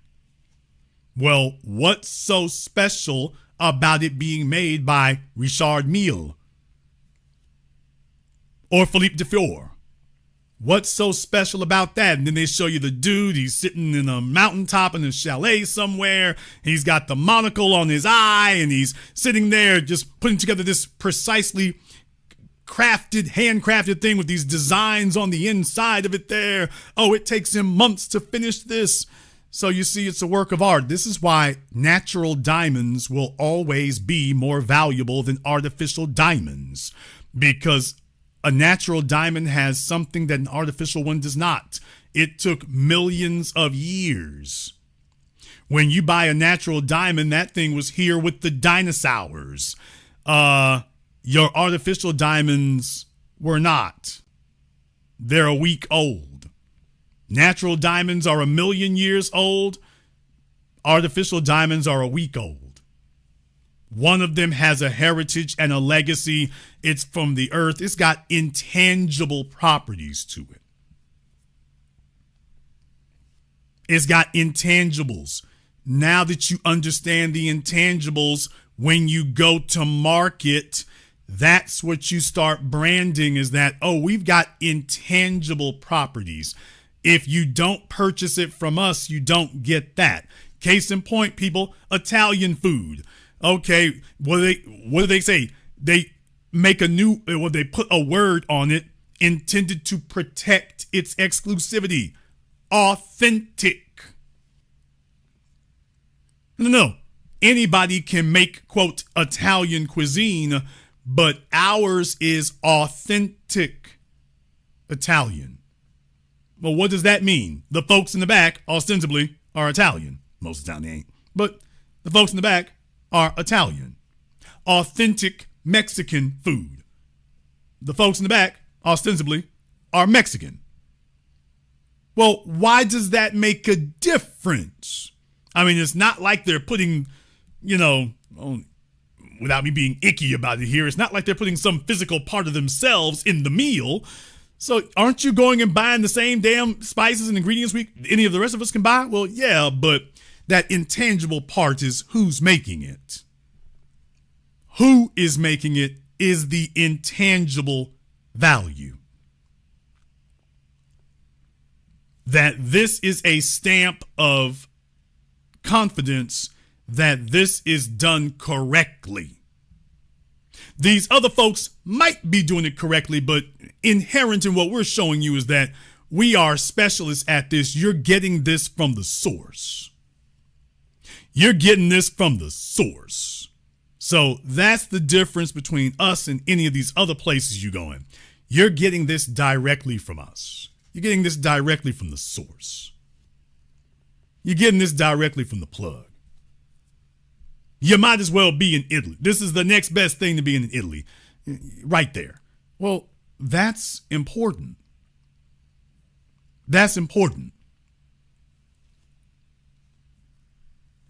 So I'm teaching you all about what intangibles are and why they have value and how you can leverage that value. You can go buy barbecue anywhere. Can you get barbecue made for you by somebody who has spent decades of their lives learning the craft, knowing what goes into it, somebody who takes pride in what they're doing? Let me just go ahead and tell you, man, they sell barbecue sandwiches at McDonald's. Nigga, what? If you don't think that it matters where you get barbecue from, let me remind y'all, they sell a McRib at McDonald's. I don't know if you've ever eaten a McRib that you said, damn, look like Cookie Monster. Cookie! Nom, nom, nom. Oh. Damn, that was a damn good McRib. You're licking your fingers. You're licking your girlfriend's fingers. Your mama's. I don't know how. I don't think there've been very many of you who got a McRib and like, damn, that was the best ever. You sitting up here licking the inside of the cartons. Yeah, I got to remind y'all of this. This is a master class for you all here. Yeah, if you think barbecue is barbecue, by the way, McDonald's makes a McRib. Yeah, there's nobody in here who thinks that that's going to be the best barbecue they ever had in their lives. Nobody. You know why? Because your teenage mom is back there making the McRib. Damn! Jason, don't hurt him tonight. I'm going to say that. Don't worry. I'm going to move on. We ain't going to make it about that. But I have to tell the truth. Well, the reason you don't value it is I'll be damned. Your GED ex-girlfriend is back there making the McRibs. No wonder you ain't got a lot of confidence. Okay. Not saying that to be difficult. I'm just saying, look here, man, it's like this. It's like this. Think about, it's like buying a sword. It's like buying a Japanese katana. I mean, you can go down to the damn, the import-export shop at the airport, I guess, and go buy one. Okay, but man, you want a sword made by a master. You want a sword made by a sword master, someone who's been doing it their whole lives, someone who this isn't a sword, it's not a mass-made product, it's a work of art. This thing was crafted by hand. He knows how to make it, knead it, and everything else. That's what you're looking for. That's an intangible property. If you just want a blade with a sharp edge to it there, you can get stuff way, quote unquote, if you're actually going to war and going to be trying to chop folks' heads off with it, you can find something a whole lot better than a katana, because katanas are actually not those kind of swords. Just look up what a katana is. It's not actually something you would want to go fighting with, and that's not what they did back then with them either. They had real weapons to do it with. Katanas are beautiful, but they didn't even use it for that. However, if you were going to get a katana, you want one made by a master. You want one made by a fellow who's been doing it for decades, because that ensures the integrity of it, not just as a physical object, but of its history. That you understand that there's nothing missing from it there. That's the whole point. That's the entire point of it, is that it has that value to it. And without that, you have something lesser. Once again, these are intangibles. The fact that he's been doing it for decades, what's the physical value of that? How do you buy it? How do you measure it? Well, you might like the way the sword came out and somebody else might be like, meh. But these are intangibles. So if you want it done this way, if you value it being done this way, then there's only a select few you can get that from. And there might not be a select few. There might just be one. There might just be one you can get it from. This is where we move from something being a product, being a science, to something being an art. And y'all know in Texas, for barbecue, it's an art. These are things you have to learn to do that. If you want to wow folk, that needs to be an art.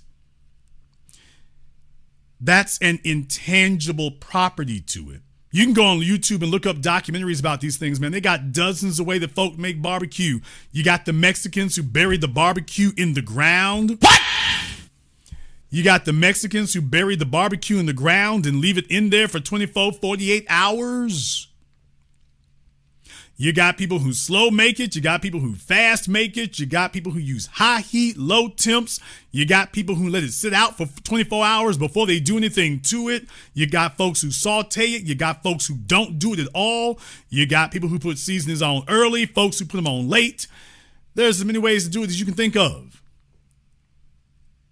Who's right?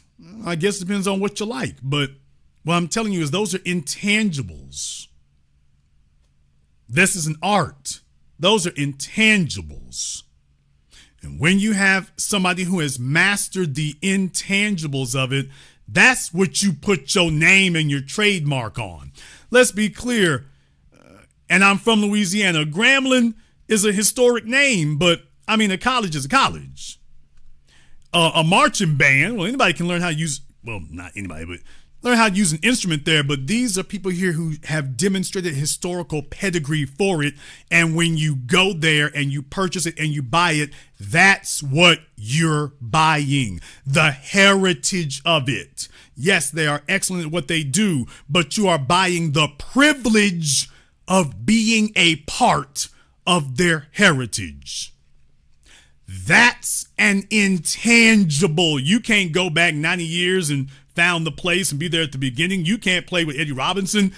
Everything that you're paying for a physical shirt, and the shirt represents that intangible, their heritage, their prestige, their landmark status, everything that's gone into this historic college. It's historic because of what they've done. And now for the low, low price of $25.99, you can buy a t-shirt with a big orange and black, yellow and black G on it that lets you enjoy the benefits of identifying with it. That is an intangible. You can't measure it. You can't measure it, but more importantly, you can't reproduce it. Now, you can reproduce the shirt, but you cannot reproduce what the shirt is referring to. You either got it or you don't. You can make another Swiss action watch, but you can't make another Rolex. You can go and buy a nice car, but you can't make another Rolls Royce. What you can do, however, is leverage the feeling. You can leverage the feeling. Now that you can do. And there's where our value has been stolen from us, or in many cases, you had the old folk give it away. The idea that you can make that feeling. What is it when you see old folks around you? You feel at home, they feel fatherly. Hey, how y'all doing there? Because see, young folk just run right by your ass.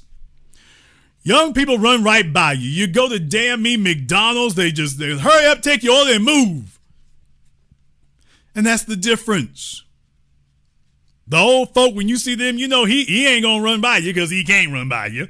They're going to stop. They're going to talk. They're going to greet you. Do you see the value that's coming from that by these assumptions?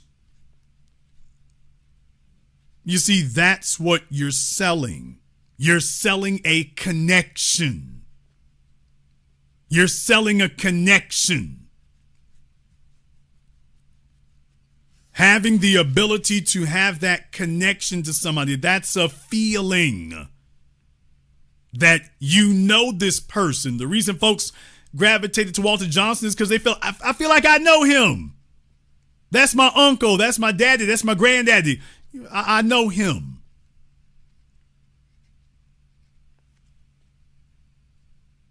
They out back playing dice. They out back barbecuing. They out back with the blues music playing. And for a lot of y'all, these aren't even things in your life, but these are things that you've seen and you can identify with, even if you never actually witnessed it in person. That's a feeling. That's a feeling to be able to do that. That's why when you go to a restaurant, intelligent restaurants have decor. That's a feeling. Anybody can go to a seafood restaurant. You got to have a big ass bass up there and the lobsters sitting up front fighting with each other and things.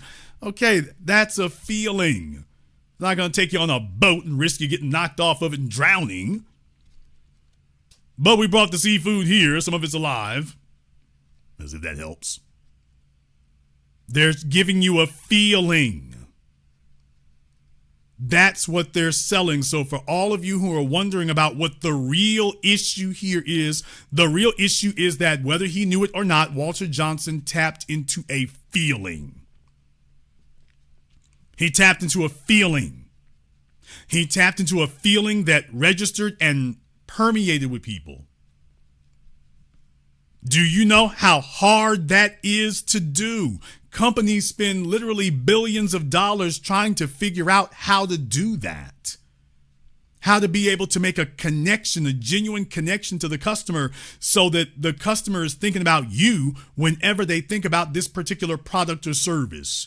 Do you realize how much companies spend trying to acquire that intangible property? It's not easy. It's extremely difficult. Once you've got it, you got lightning in a bottle.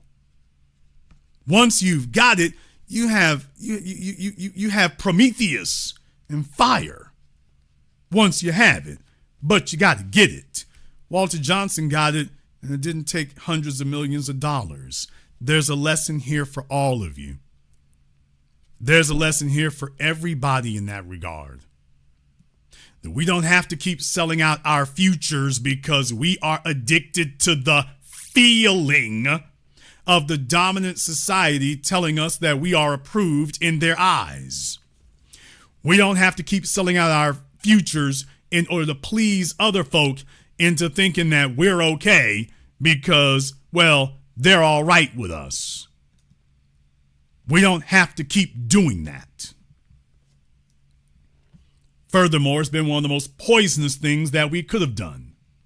This is how you end up not having anything to pass down to your children because you left it all with the white folks. And deal with it, nigga.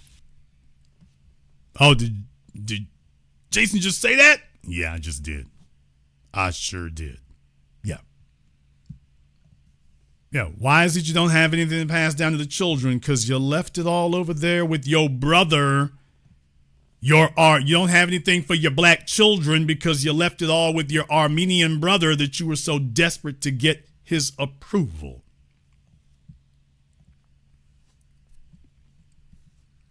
Yeah, the legacy is over there with him for him and his kids. So you've taken care of his kids and there's nothing for yours. Nothing for yours.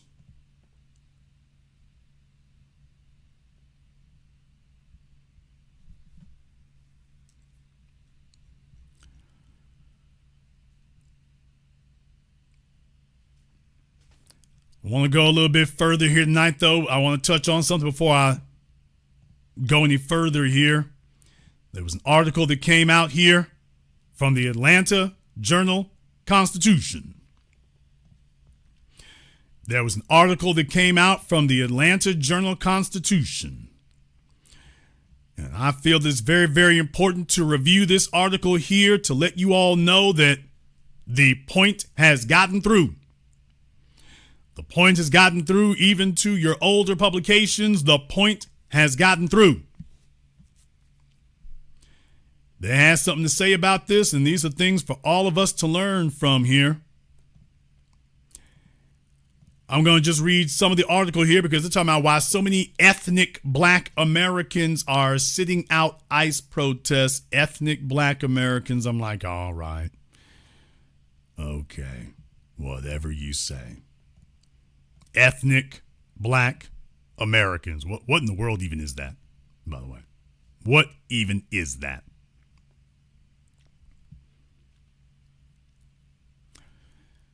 I'm going to just read some of the article, just some of it.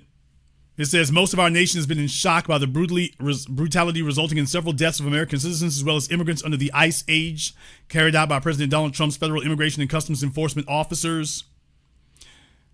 The sentiment of shock is shared by most, with the curious exception of many ethnic black Americans or American descendants of U.S. chattel slavery.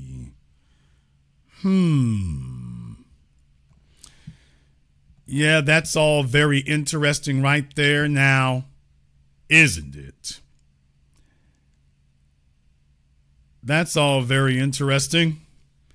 Although I would be remiss here because, of course, I have to make sure that you all have all the necessary information for that. I want to make sure you have all the necessary information for that. So before I go any further, let me make sure I got that together here, because I want folks to see what that's about.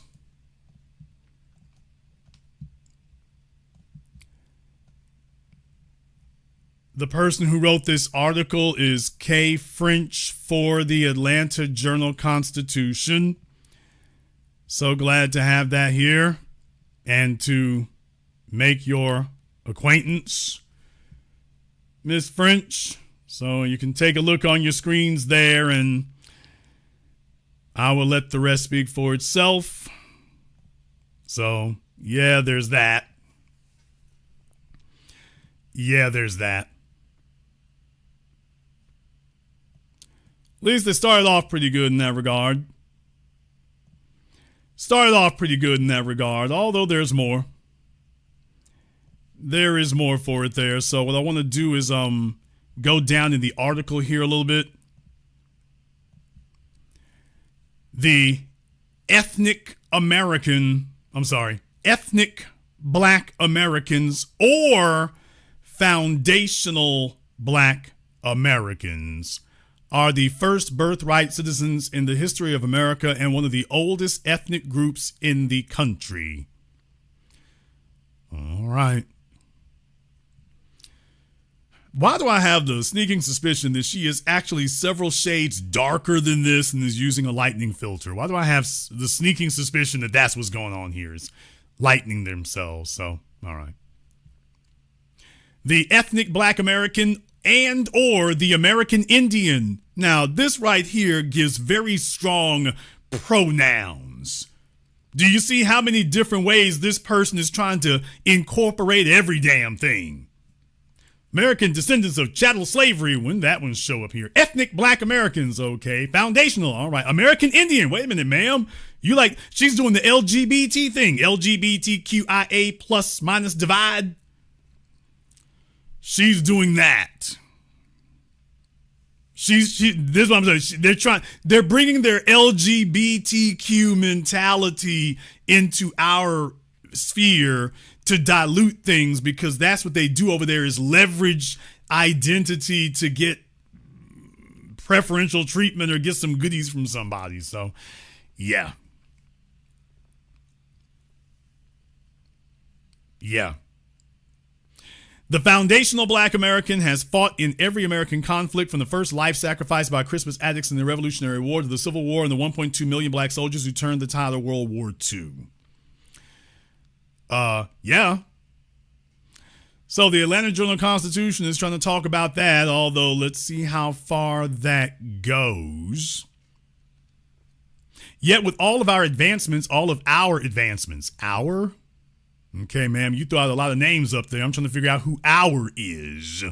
With all of our advancements in America, many of us has recognized a painful contradiction. The very human rights we bled to secure, opening doors to the 1965 Immigration Act, built on the foundation of the civil rights movement, out of compassion and a belief that we would all progress together, have been used against us.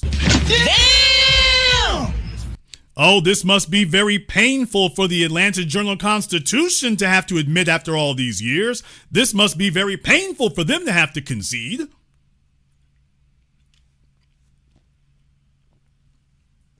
When did they start talking like this? This is a very painful concession to make. Oh, Roland Martin is sitting over there right now, y'all having a conniption fit. The benevolence of our historical intent has been repurposed. The Black American moral footprint in America,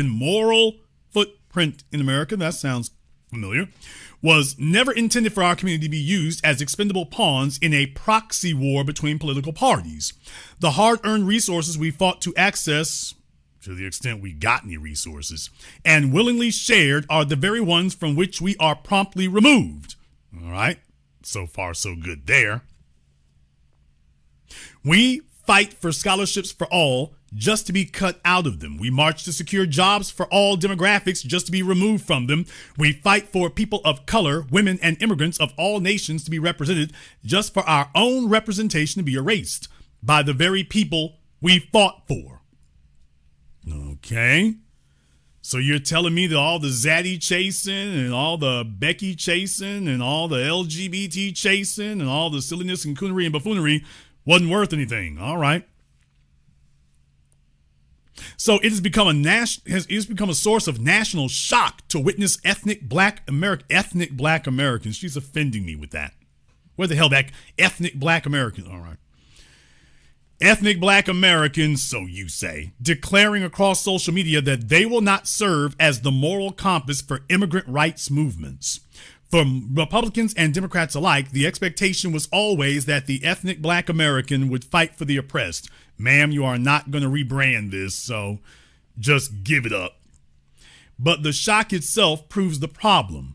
It reveals a deep-seated belief that black bodies are a public utility, expendable foot soldiers in a proxy war between two parties where our own benefits are never upheld. Now a disoriented nation attempts to navigate a landscape it no longer recognizes. While we may sympathize with the removal of immigrants, they are illegals, and the brutality with which it is being accomplished, many of us have chosen to sit this one out. The reason is layered, woven into America's subtle proxy war. A war where ethnic black American sacrifice, once a beacon of hope to all, has shifted into naive martyrdom, and the fruits of our blood sacrifice are repeatedly eaten by others. You're being redundant. This is one of the hazards of letting light skins into the conversation. What? What? Auntie, chill. Damn! Okay, y'all can be mad if you want to. This is the hazard that you run when you let the light skins into the conversation with their French curls or their Spanish curls or whatever the case may be. It doesn't take very long until they start being the Trojan horses who try to reframe the damn conversations and everything. I just got to say that. Before I go any further, I just have to say that. This is the peril of letting the light skins run the conversation. You bring your mixed chicks, you bring your biracials, half biracial, half bipolar. And when this starts, it all goes downhill from here. They immediately get to work trying to soften things up and tenderize, or tendernism, everything up to make it suitable for their non-black lovers, their non-black friends, their LGBT friends who are hostile to the rest of us, by the way, or for the ones who are LGBT themselves. So yeah, I had to go ahead and say that right, y'all. I had to say that real quick. This is what happens when you let the light skins start leading the conversation. It goes right like this, straight off the cliff, right off the bridge. That's exactly what occurs. They sit up here and show up with their French curls or their Spanish curls, whichever one they're wearing this week. It depends on what they want to be. They hyphenate their damn selves and things like that. Okay, as soon as you put the hyphen in there, okay, get your ass about here. But they sure want to talk for us. They write articles trying to talk for, quote, us, and then immediately bring the bull jive. So, okay, I had to say that, folks. I had to say that. Other people of color did not share goals of equality. For decades, we operated under the illusion of black and brown unity. We viewed those arriving at our borders as allies. Okay, I'm looking at your hair right here. Okay. Afro-Latina, I'm wondering, why in the hell would you say something like that? That doesn't even make any sense. That literally makes no sense unless you live in some major metropolitan area where you've got some interracial access goal. Only to realize many were not escaping oppression for all so much as seeking entry into the existing American hierarchy, one where oppression is acceptable as long as the severity of the oppression excludes them. We were forced to confront the reality that for many immigrant groups and people of color, Hispanic, Arab, South, North, Asian, and members of the Caribbean and African diaspora. Oh man, y'all. I mean, she's cherry picking the talking points. She's cherry picking those and then mixing them in with the bull jive later. So what she is conceding is that the fight for the narrative is over. The war for the narrative is over and we won. When I say we, I mean FBA, not her. We won. So the war for the narrative is over. It's over. And we won. Now they're attempting to double back and regroup and see if they can hijack the narrative. But she is conceding that, yeah, the war for the narrative is over.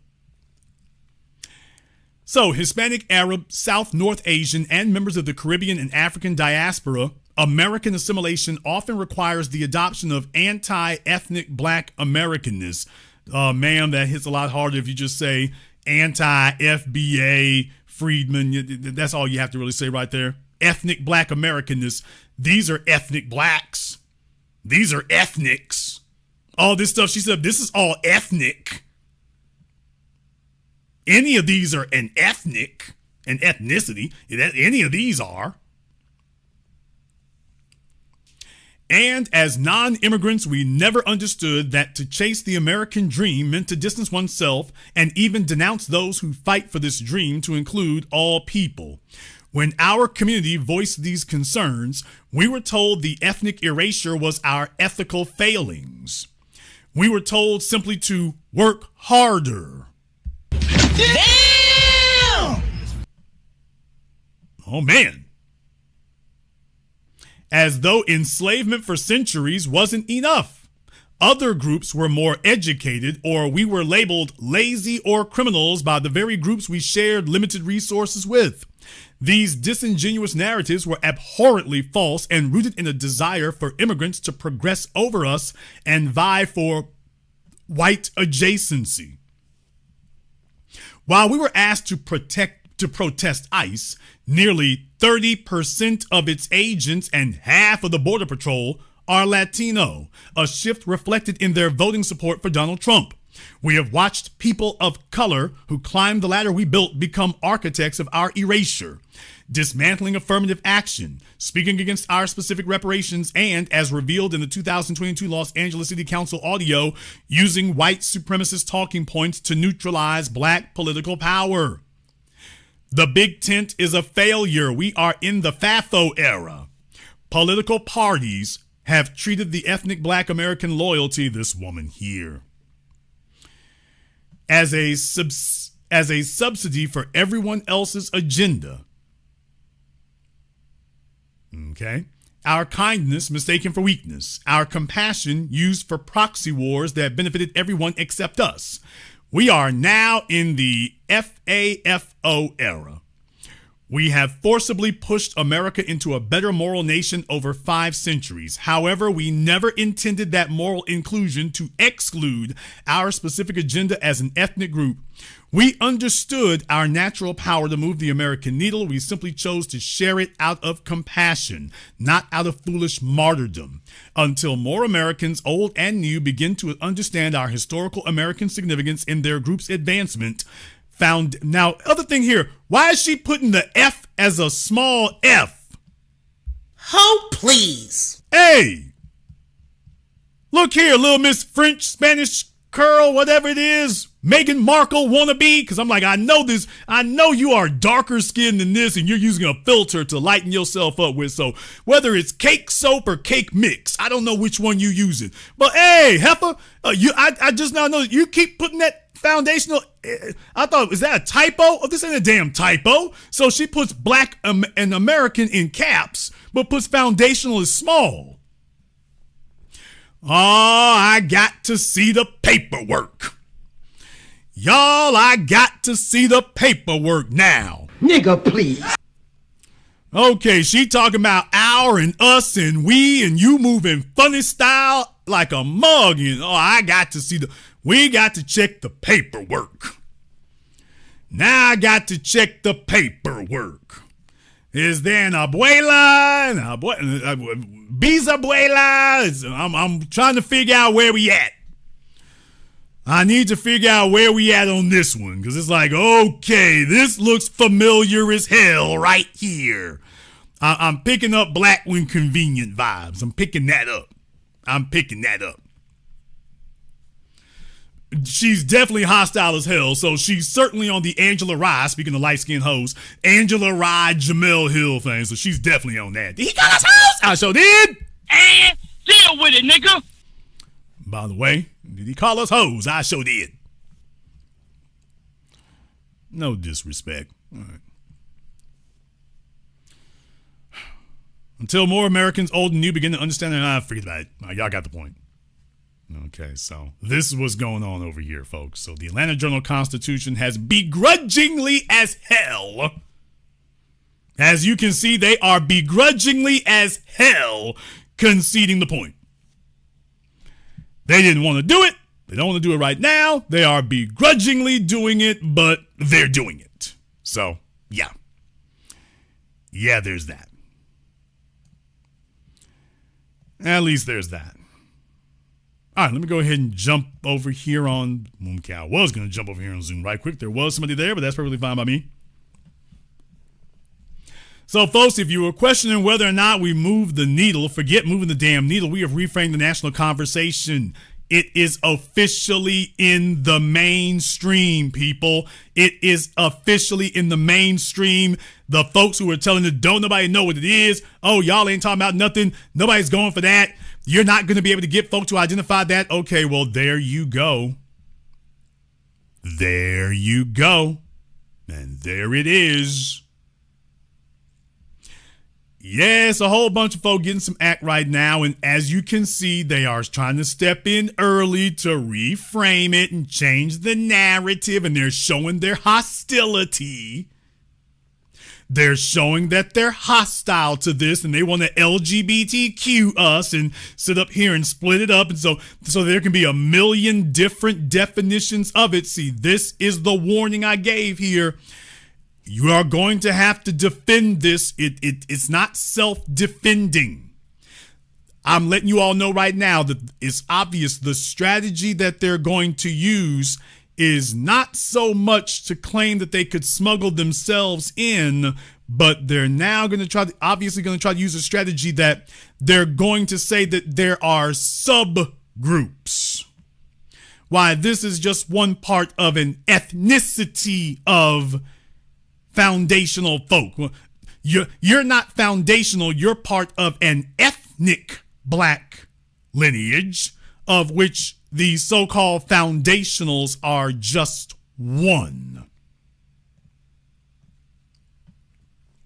So just like if you're not heterosexual, because our whole thing is we are not immigrants. That's the basis of it. We're not immigrants. We are a unique ethnicity. We are not immigrants. So now they're like, okay, you're not immigrants, but there's a whole palette of distinctions of people who are, quote, not immigrants. Just like if you're not heterosexual, you are L, lesbian, G, gay, B, bi, T, trans, Q, RS, plus IA. So she thinks she's going to use the LGBT thing where, okay, we're going to dice y'all up into different slices. So we'll see if we can go ahead and split you down and diminish you down. So, yeah, you're too big as a whole. Let's see if we can split you up and tribalize you. Hey, there's more than one. That's why she threw the American Indian thing in there, because there's still some folks sitting up here trying to rep that hood. You can rep that hood if you want to over there. Just go do your thing. But I want you all to see that's the strategy they're trying to use. It's, okay, since we can't get you to do the Pan-African thing, let's see if we can get you to distinguish and delineate among yourselves. And, hey, I mean, are you really foundational? I mean, aren't you American Indian? I mean, aren't you an ethnic American there? Well, you know, you're kind of biracial. I mean, some of your folks there came from the Caribbean, but one half the family didn't there. So, I mean, if you don't want to be foundational, because those folks are just troublemakers, you know, you can be something else there. Okay. All right. They're good for that. They're good for that. They're very, very good for that. They're letting you know what that is. I want y'all to keep that in mind. They're letting you know what that is.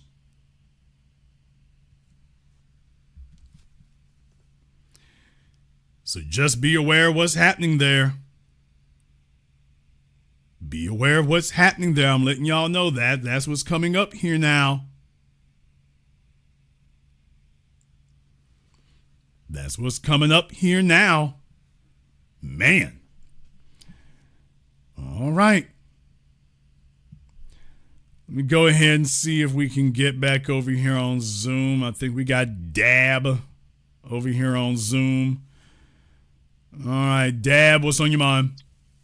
Hey, what's up, man? I'm sorry for the low light. I'm driving. Hey, this is a very interesting topic tonight, Jason. What I'm getting from this article is, you know, I remember Neely Fuller would talk about, New York talked about, you know, after a while, white supremacy does its kind of refinement. So it's like they're using this kind of colonial, you know, colonialism approach to try to, like you said, bring about a kind of delineation, separation amongst FBA.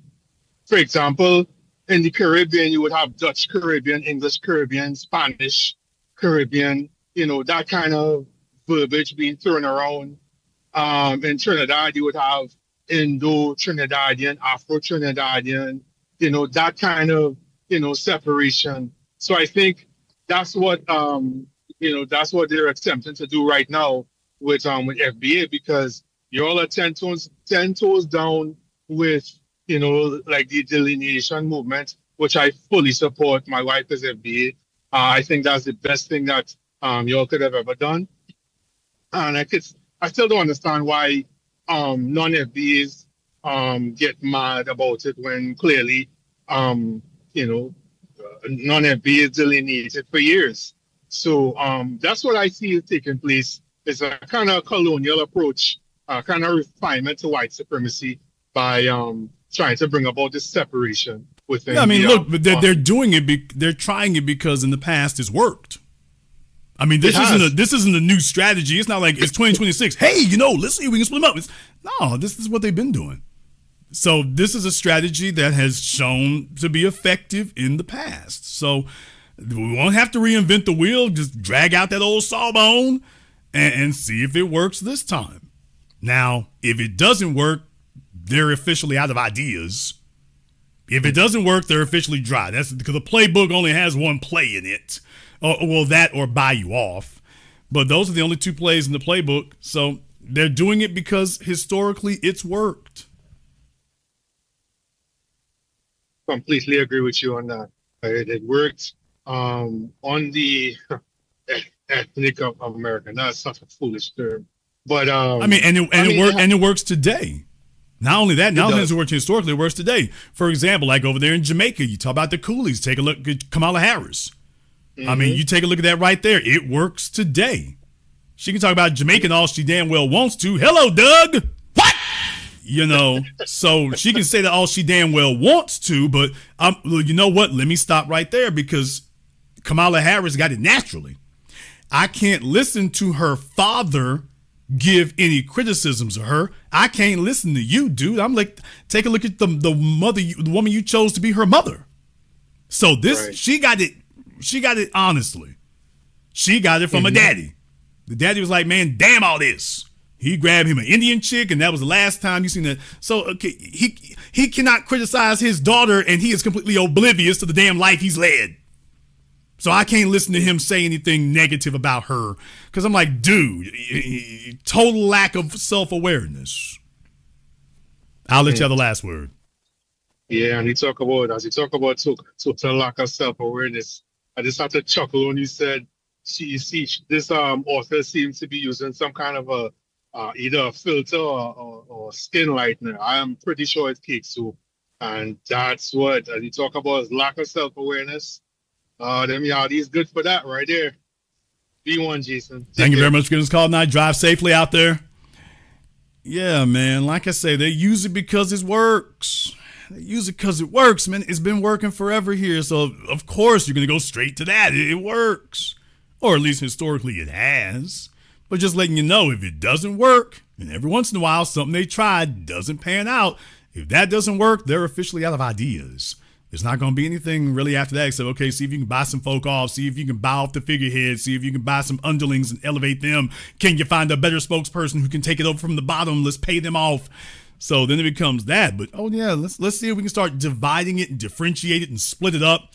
Can we get other people to start going in a different direction?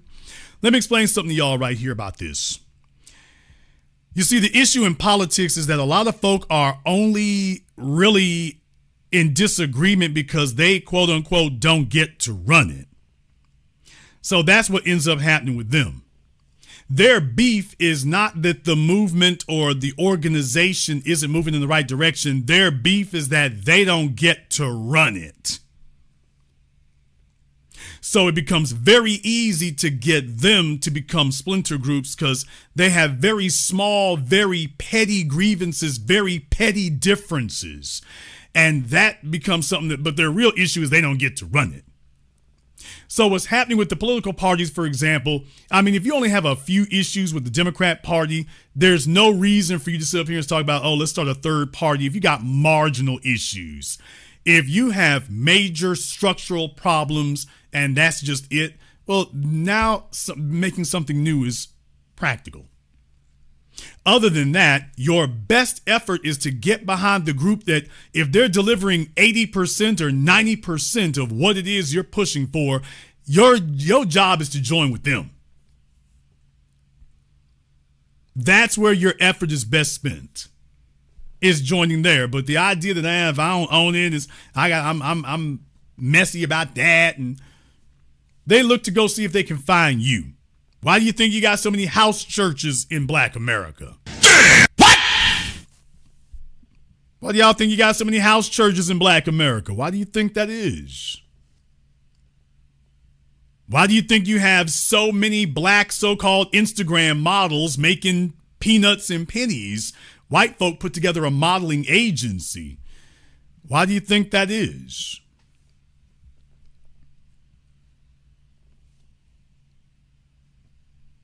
Let me go ahead and jump over here on Zoom right quick. Let me see if we can jump over here on Zoom right quick here.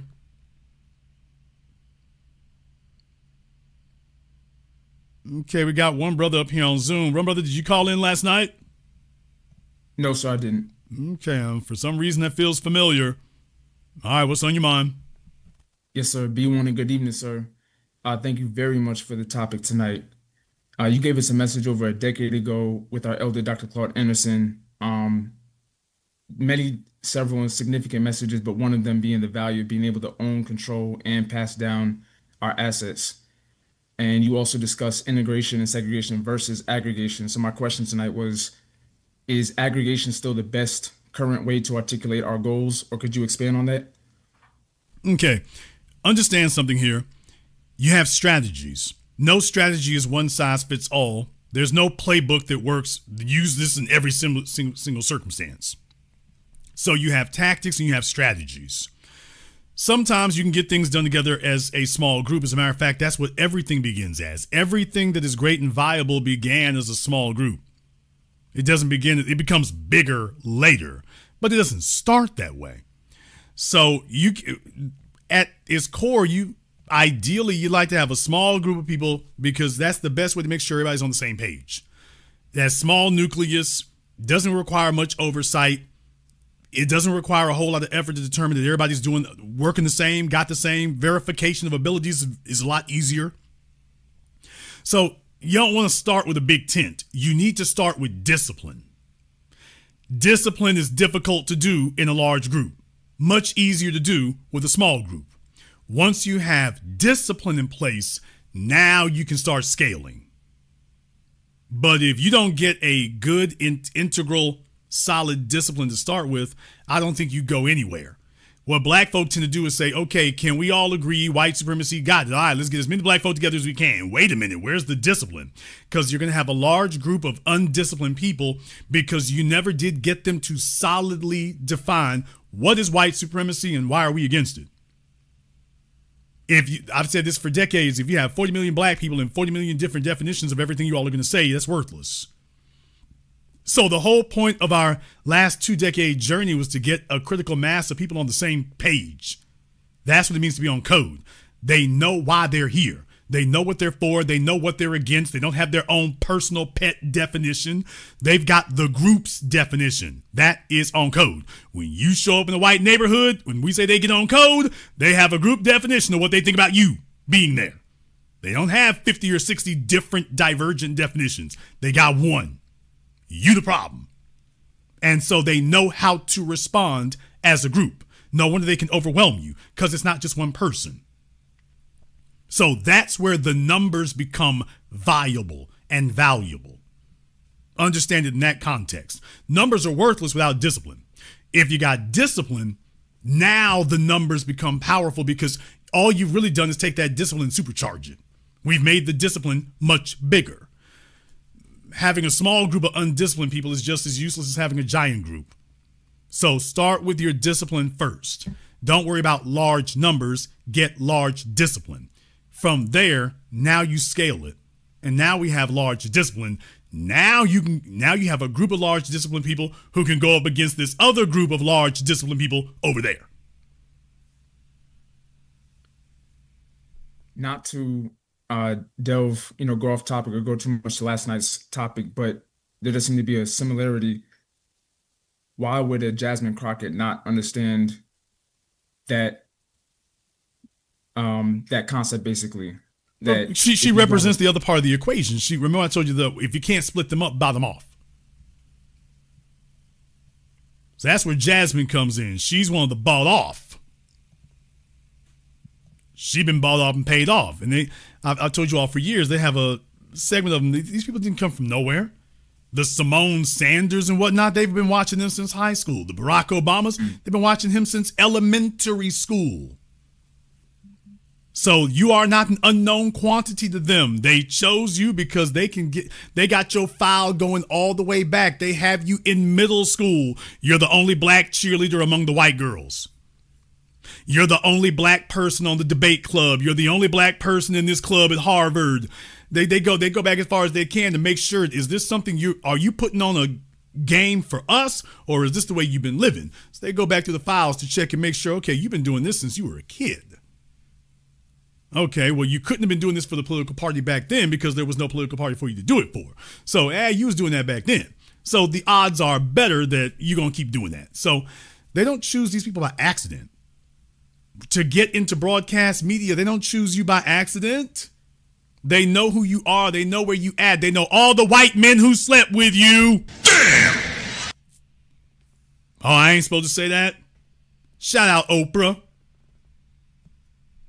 Yeah, they know where you've been. They know who've had you. They know what you done gave up. They don't know what you done did. You try to get out here and then they debut you to black folk nationally who don't know the real deal on you. But when they've been elevated about these other folks, they know where you at. And I'm not bull jobbing about that. I'm just letting y'all know. I mean, I know right now a lot of the ink has been put on Nancy Mason, Lauren Boebert, and Kirsten Cinema and Marjorie Taylor Greene, because all them hoes getting around, and still getting around, as a matter of fact. Oh, Christy Noam? What? Oh, y'all Christy Noam? Oh, boy. Yeah, Christy Noam is still out here hustling them draws. So, yeah, buddy. And that's what it is today.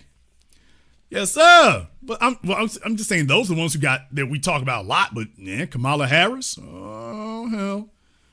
All right, I'm just letting y'all know.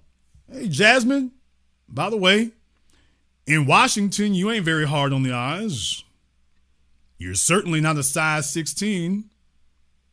So, in Washington, you're a dime. I'm just wondering. So, you didn't do what all the others did. You got here just off of hard work and networking. Of course, your excellent articulation and IQ, of course. Right? Yeah, you ain't like the rest of them. Oh, you have your incredible high intellect and your strategic skills and, of course, that silver tongue that you come with. So that's what got you here, right? It's not the way you fit them jeans when you was doing that interview. That's not what did it, right? Okay. All right.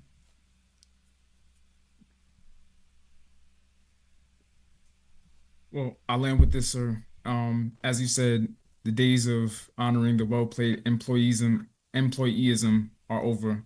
And just to reflect on what that question you asked at the top, it's harrowing of how long that'll last for Mr. Tendernism here. I guess much luck to him, but as you've implied, a fool in this culture shall soon part.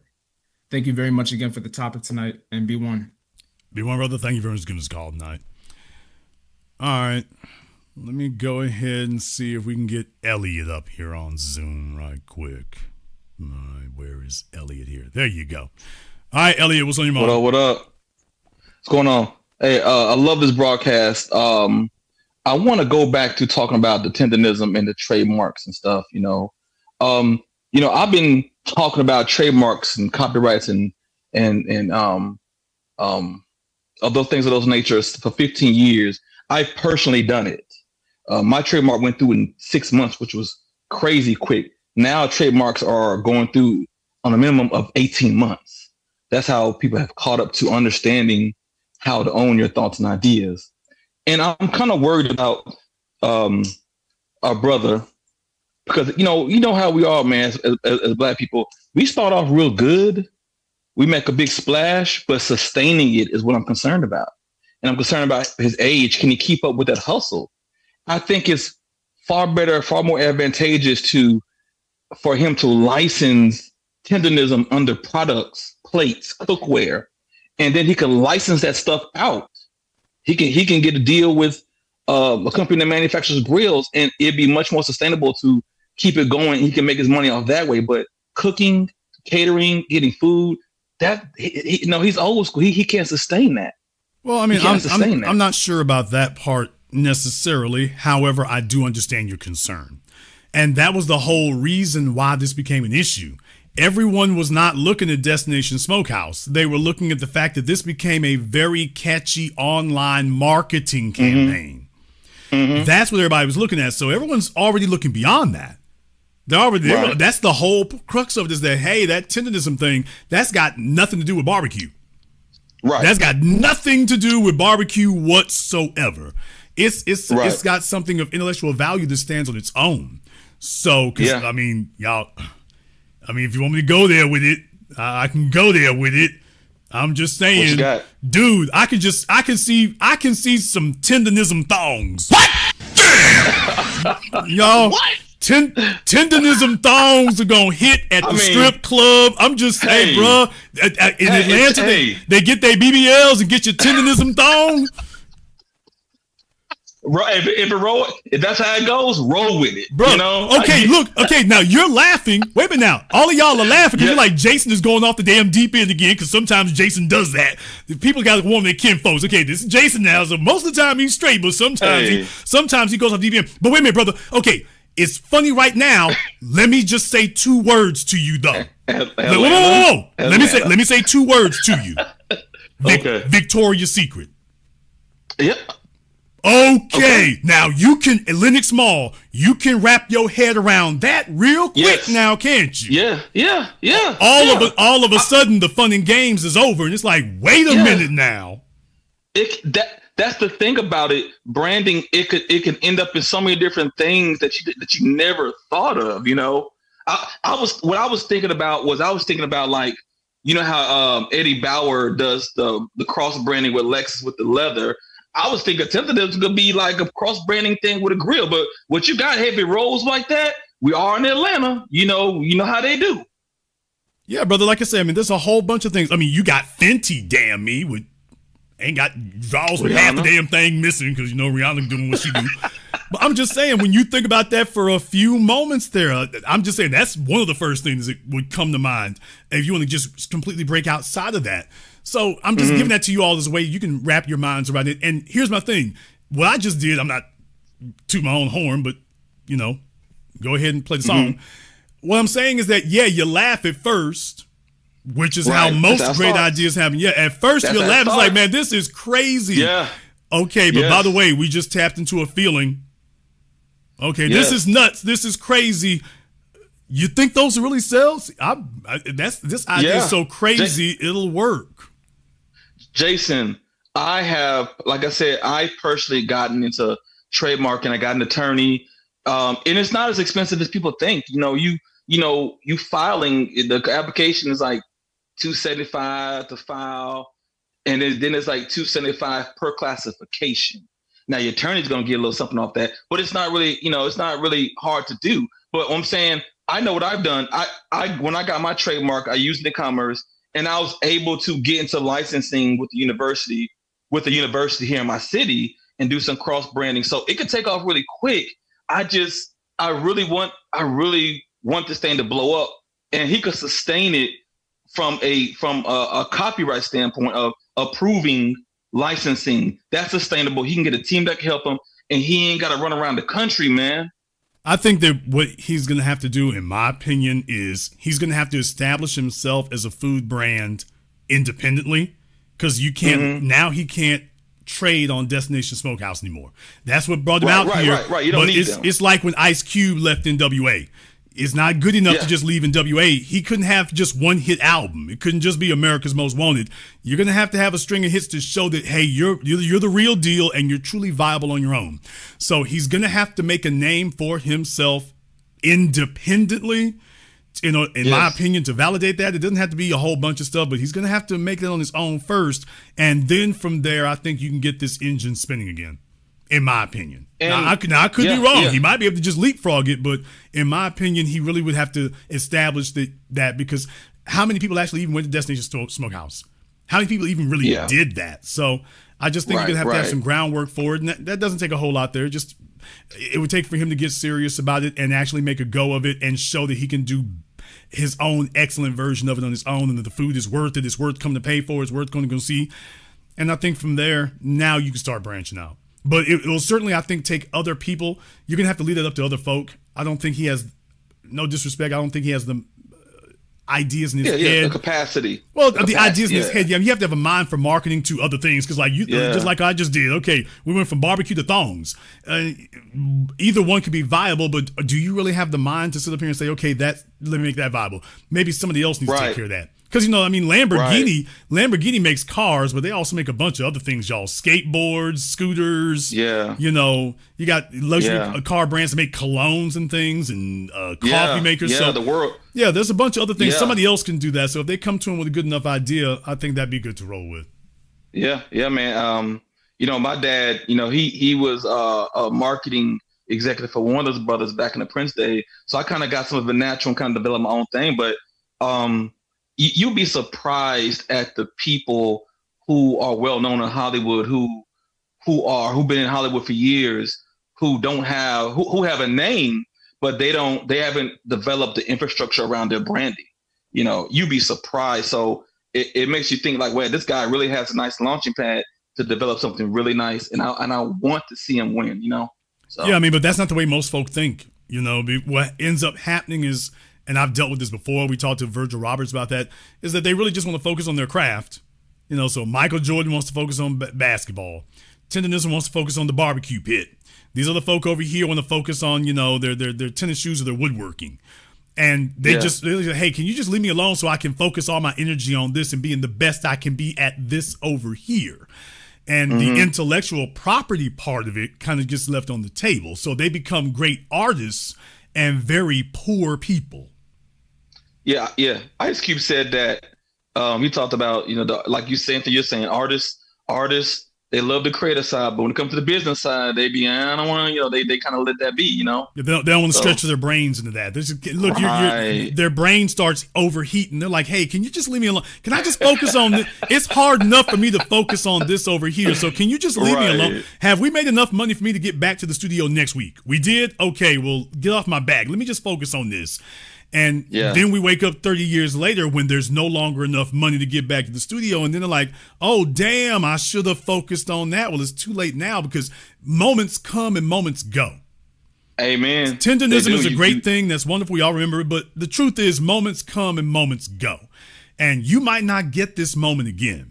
This might be the last time you ever have a moment like this with lightning in a bottle for you, because you don't come from generational wealth or anything like that. This might be the last time you ever see this in your life. So when it shows up, brother, you got to jump on it. And I'll say this and I'll get out your way. Like I said this before on another one of your broadcasts, we got to stop thinking beyond, we got to think beyond shirts. Shirts are, we throw everything on a shirt and that doesn't translate exactly all the time. You got to be able to think beyond that. George Foreman. Yeah. We got to think like that. That's the kind of thing to think there. And don't get me wrong, t-shirts are nice and everything, but we need to be thinking about specific things that will have specific value and to show that we can go beyond that. Because absolutely fighting in oversaturated markets is a very, very difficult thing to do. Give yourself an advantage somewhere. Put yourself somewhere you have an advantage. Right.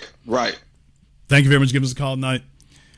Yeah, folks was out there tripping. They said, Jason, tendernism thongs. Nigga, what? Okay. I can see some of y'all when I first said that right there. They're like, okay, Jason, I try to rock with you, Jason, that black empowerment thing. Then you be getting all ratchet. I can see some of the females up in here as soon as I said that. Hey, tendernism thongs. She's over there like, sit your ass down. Okay. Some of the females heard me say that, and they was like, pull his mic. Somebody go unplug his mic. Jason is doing it again. He's doing it again. He can't just stay serious on some black empowerment. He's doing it again. Go unplug his mic. Let me see if I can find one of his girlfriends to call him, and if I can call one of his girlfriends to unplug that damn tendernism thongs. We can't talk about nothing serious. He couldn't just say some tendernism barbecue sauce. He going straight to ratchetism. He going straight from tendernism to ratchetism. What the hell is wrong with him? So yeah, man, like I say, you laugh at it at first, but think about it for a few minutes. Think about it for a few minutes. I mean, in case you all didn't notice, we had a brainstorming class here today. This is where these things come from. Most of the stuff out there is silly and stupid until somebody thinks it over. And don't get me wrong, most ideas never go anywhere. Let me just be clear about that. Most of them never go anywhere. That's natural selection. Most ideas are just fleeting and it's not really any, real meat on the bone, if you will. Okay, fine. However, there's some in there somewhere. There's some in there somewhere. And the real question is about taking care of that. So for all of you listening here today, you've heard about the value of your ideas beyond just something that you make. That's the tangible product or service. But have you realized that there are intangible properties worth way more than the tangible object? And if you can tap into that, Well, now you've got a major key for generational wealth because everybody else is already on that. Everybody else is already on that. Michael Buffer and Let's Get Ready to Rumble. What? Michael Buffer has made hundreds of millions of dollars off of Let's Get Ready to Rumble. He trademarked Let's Get Ready to Rumble, and the rest is history. You cannot use the words Let's Get Ready to Rumble in commerce without breaking Michael Buffer off, or is he even still alive? I thought he died. Regardless, think about that for a few moments. Think about this, people. Michael Buffer spent decades standing in the ring, in the boxing ring, and folks were sitting up here beating their damn brains out for decades. No, Michael's still alive. Okay. Michael is still alive. 81 years old and eating good. I ain't mad at you. No, y'all, Michael Buffer is still alive. He's 81 years old, but Mike is still alive. I ain't mad at him. Okay, y'all, he spent decades in that boxing ring, sitting up there watching Negroes beat they damn brains in the CTE. I'm talking about from every era, all the so-called greats. Michael, all right, let's get ready to stumble. He kept announcing them, him and Don King kept shoving Negroes in that damn ring until it went from let's get ready to rumble to let's get ready to crumble. Damn! It's like, okay, this nigga can't even talk anymore. The post-fight interview, when they first started, I am the greatest, I am the prettiest, I'm the baddest man in America. 5 years later, I'm the greatest, the prettiest, you know, I'm from Compton here. Mary had a little lamb. Damn! Michael had left the damn building.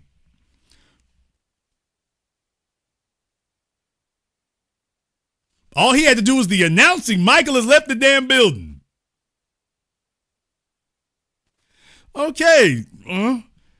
The intellectual property made Michael as much money as the boxers got. And he ain't have to deal with one concussion. He ain't have to deal with one injury. He ain't have to deal with no CTE. He made as much, actually, he made more money than most of the boxers did. Sitting up and for 30 seconds of talking and then got out the damn ring. All right, y'all sit here and bust each other's heads up here. I'm jumping back in my Rolls Royce. Ain't nobody trying to bust me upside the head in my Rolls Royce, so I can make $1 without doing that. So y'all sit here and play Rock'em Sock'em Negroes. I'm jumping back in my damn Rolls Royce right quick. I'll read who won the fight because I've already won my money. I got my purse. Oh, yeah, one more thing. Michael didn't have to negotiate for his. What? Oh, yeah, one more thing. All that suing folk later to get your damn money because they didn't pay you your purses and they didn't pay you from the pay-per-views. Mike got his up front. Oh, the rest of y'all gonna have to sue Primetime Boxing and Showtime and HBO. Michael got his check up front. The rest of y'all gonna sit up here and fight and beat each other's heads off, and Mike got his check already. Didn't have to throw one blow. Didn't have to throw one punch. Okay. All right. So just recognize that it's a new day, it's a new generation. Check all of your options. If not for you, for your children, Joe Jackson, Matthew Knowles. Okay, maybe it won't be something that you can use for yourself. What about your children? What about your grandchildren? What if they encounter an opportunity that you never did and somebody's about to get over on them? They need you to go ahead and put the game in them. If you spot that and identify that, because that's what happened with Walter Johnson.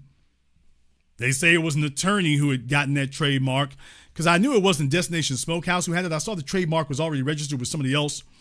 So they're saying that's what happened and they got in touch with him. Okay. might not be for you all. It might be for your kids. It might be for your grandkids. Somebody in the family needs to know how to protect the family's intellectual, cultural legacy. Somebody needs to know how to do that. So even if you don't get a piece of that's all right. Your kids might. The grandkids might. Put the game in them. It ain't got to be about you. It ain't got to all be about you, and if it doesn't directly benefit you, it ain't no good. Put the game in them. For the family. That's how you make systemic generational change. That's how you make things change. We're going to go ahead and wrap things up here tonight. By the way, if anybody makes them tendernism thongs check off, I want 2%. And deal with it, nigga. And I ain't bull jiving. Hey, y'all, if the tendernism thongs kick off, I want my 2%. I ain't bull jiving. I ain't bull jiving. I wants my cut. I wants my cut.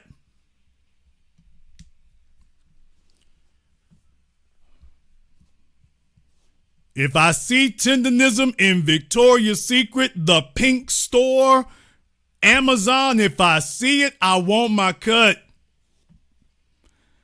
I want my cut, and I ain't bull jiving. If you are new here to the Black Channel, welcome to the Haven of Intelligent Black Thought. We do this every weekend, holidays, some days in between. Click that subscribe button and that notification bell so you can stay on top of the groundbreaking national narrative that everybody else is following. If you haven't been to blackchannelfilms.com, check out our groundbreaking best-selling documentary work at blackchannelfilms.com. You don't want to miss that. I want to thank all of you who have contributed to support tonight's program. Thank all of you for tuning in live or recorded. Thank all of you for liking, subscribing, and sharing. And this concludes tonight's broadcast of the Black Channel. I am your host, your brother, your humble servant, the Black Authority. And until next time, my brothers and my sisters from around the world, remember, black is the future, and the future is uncompromised.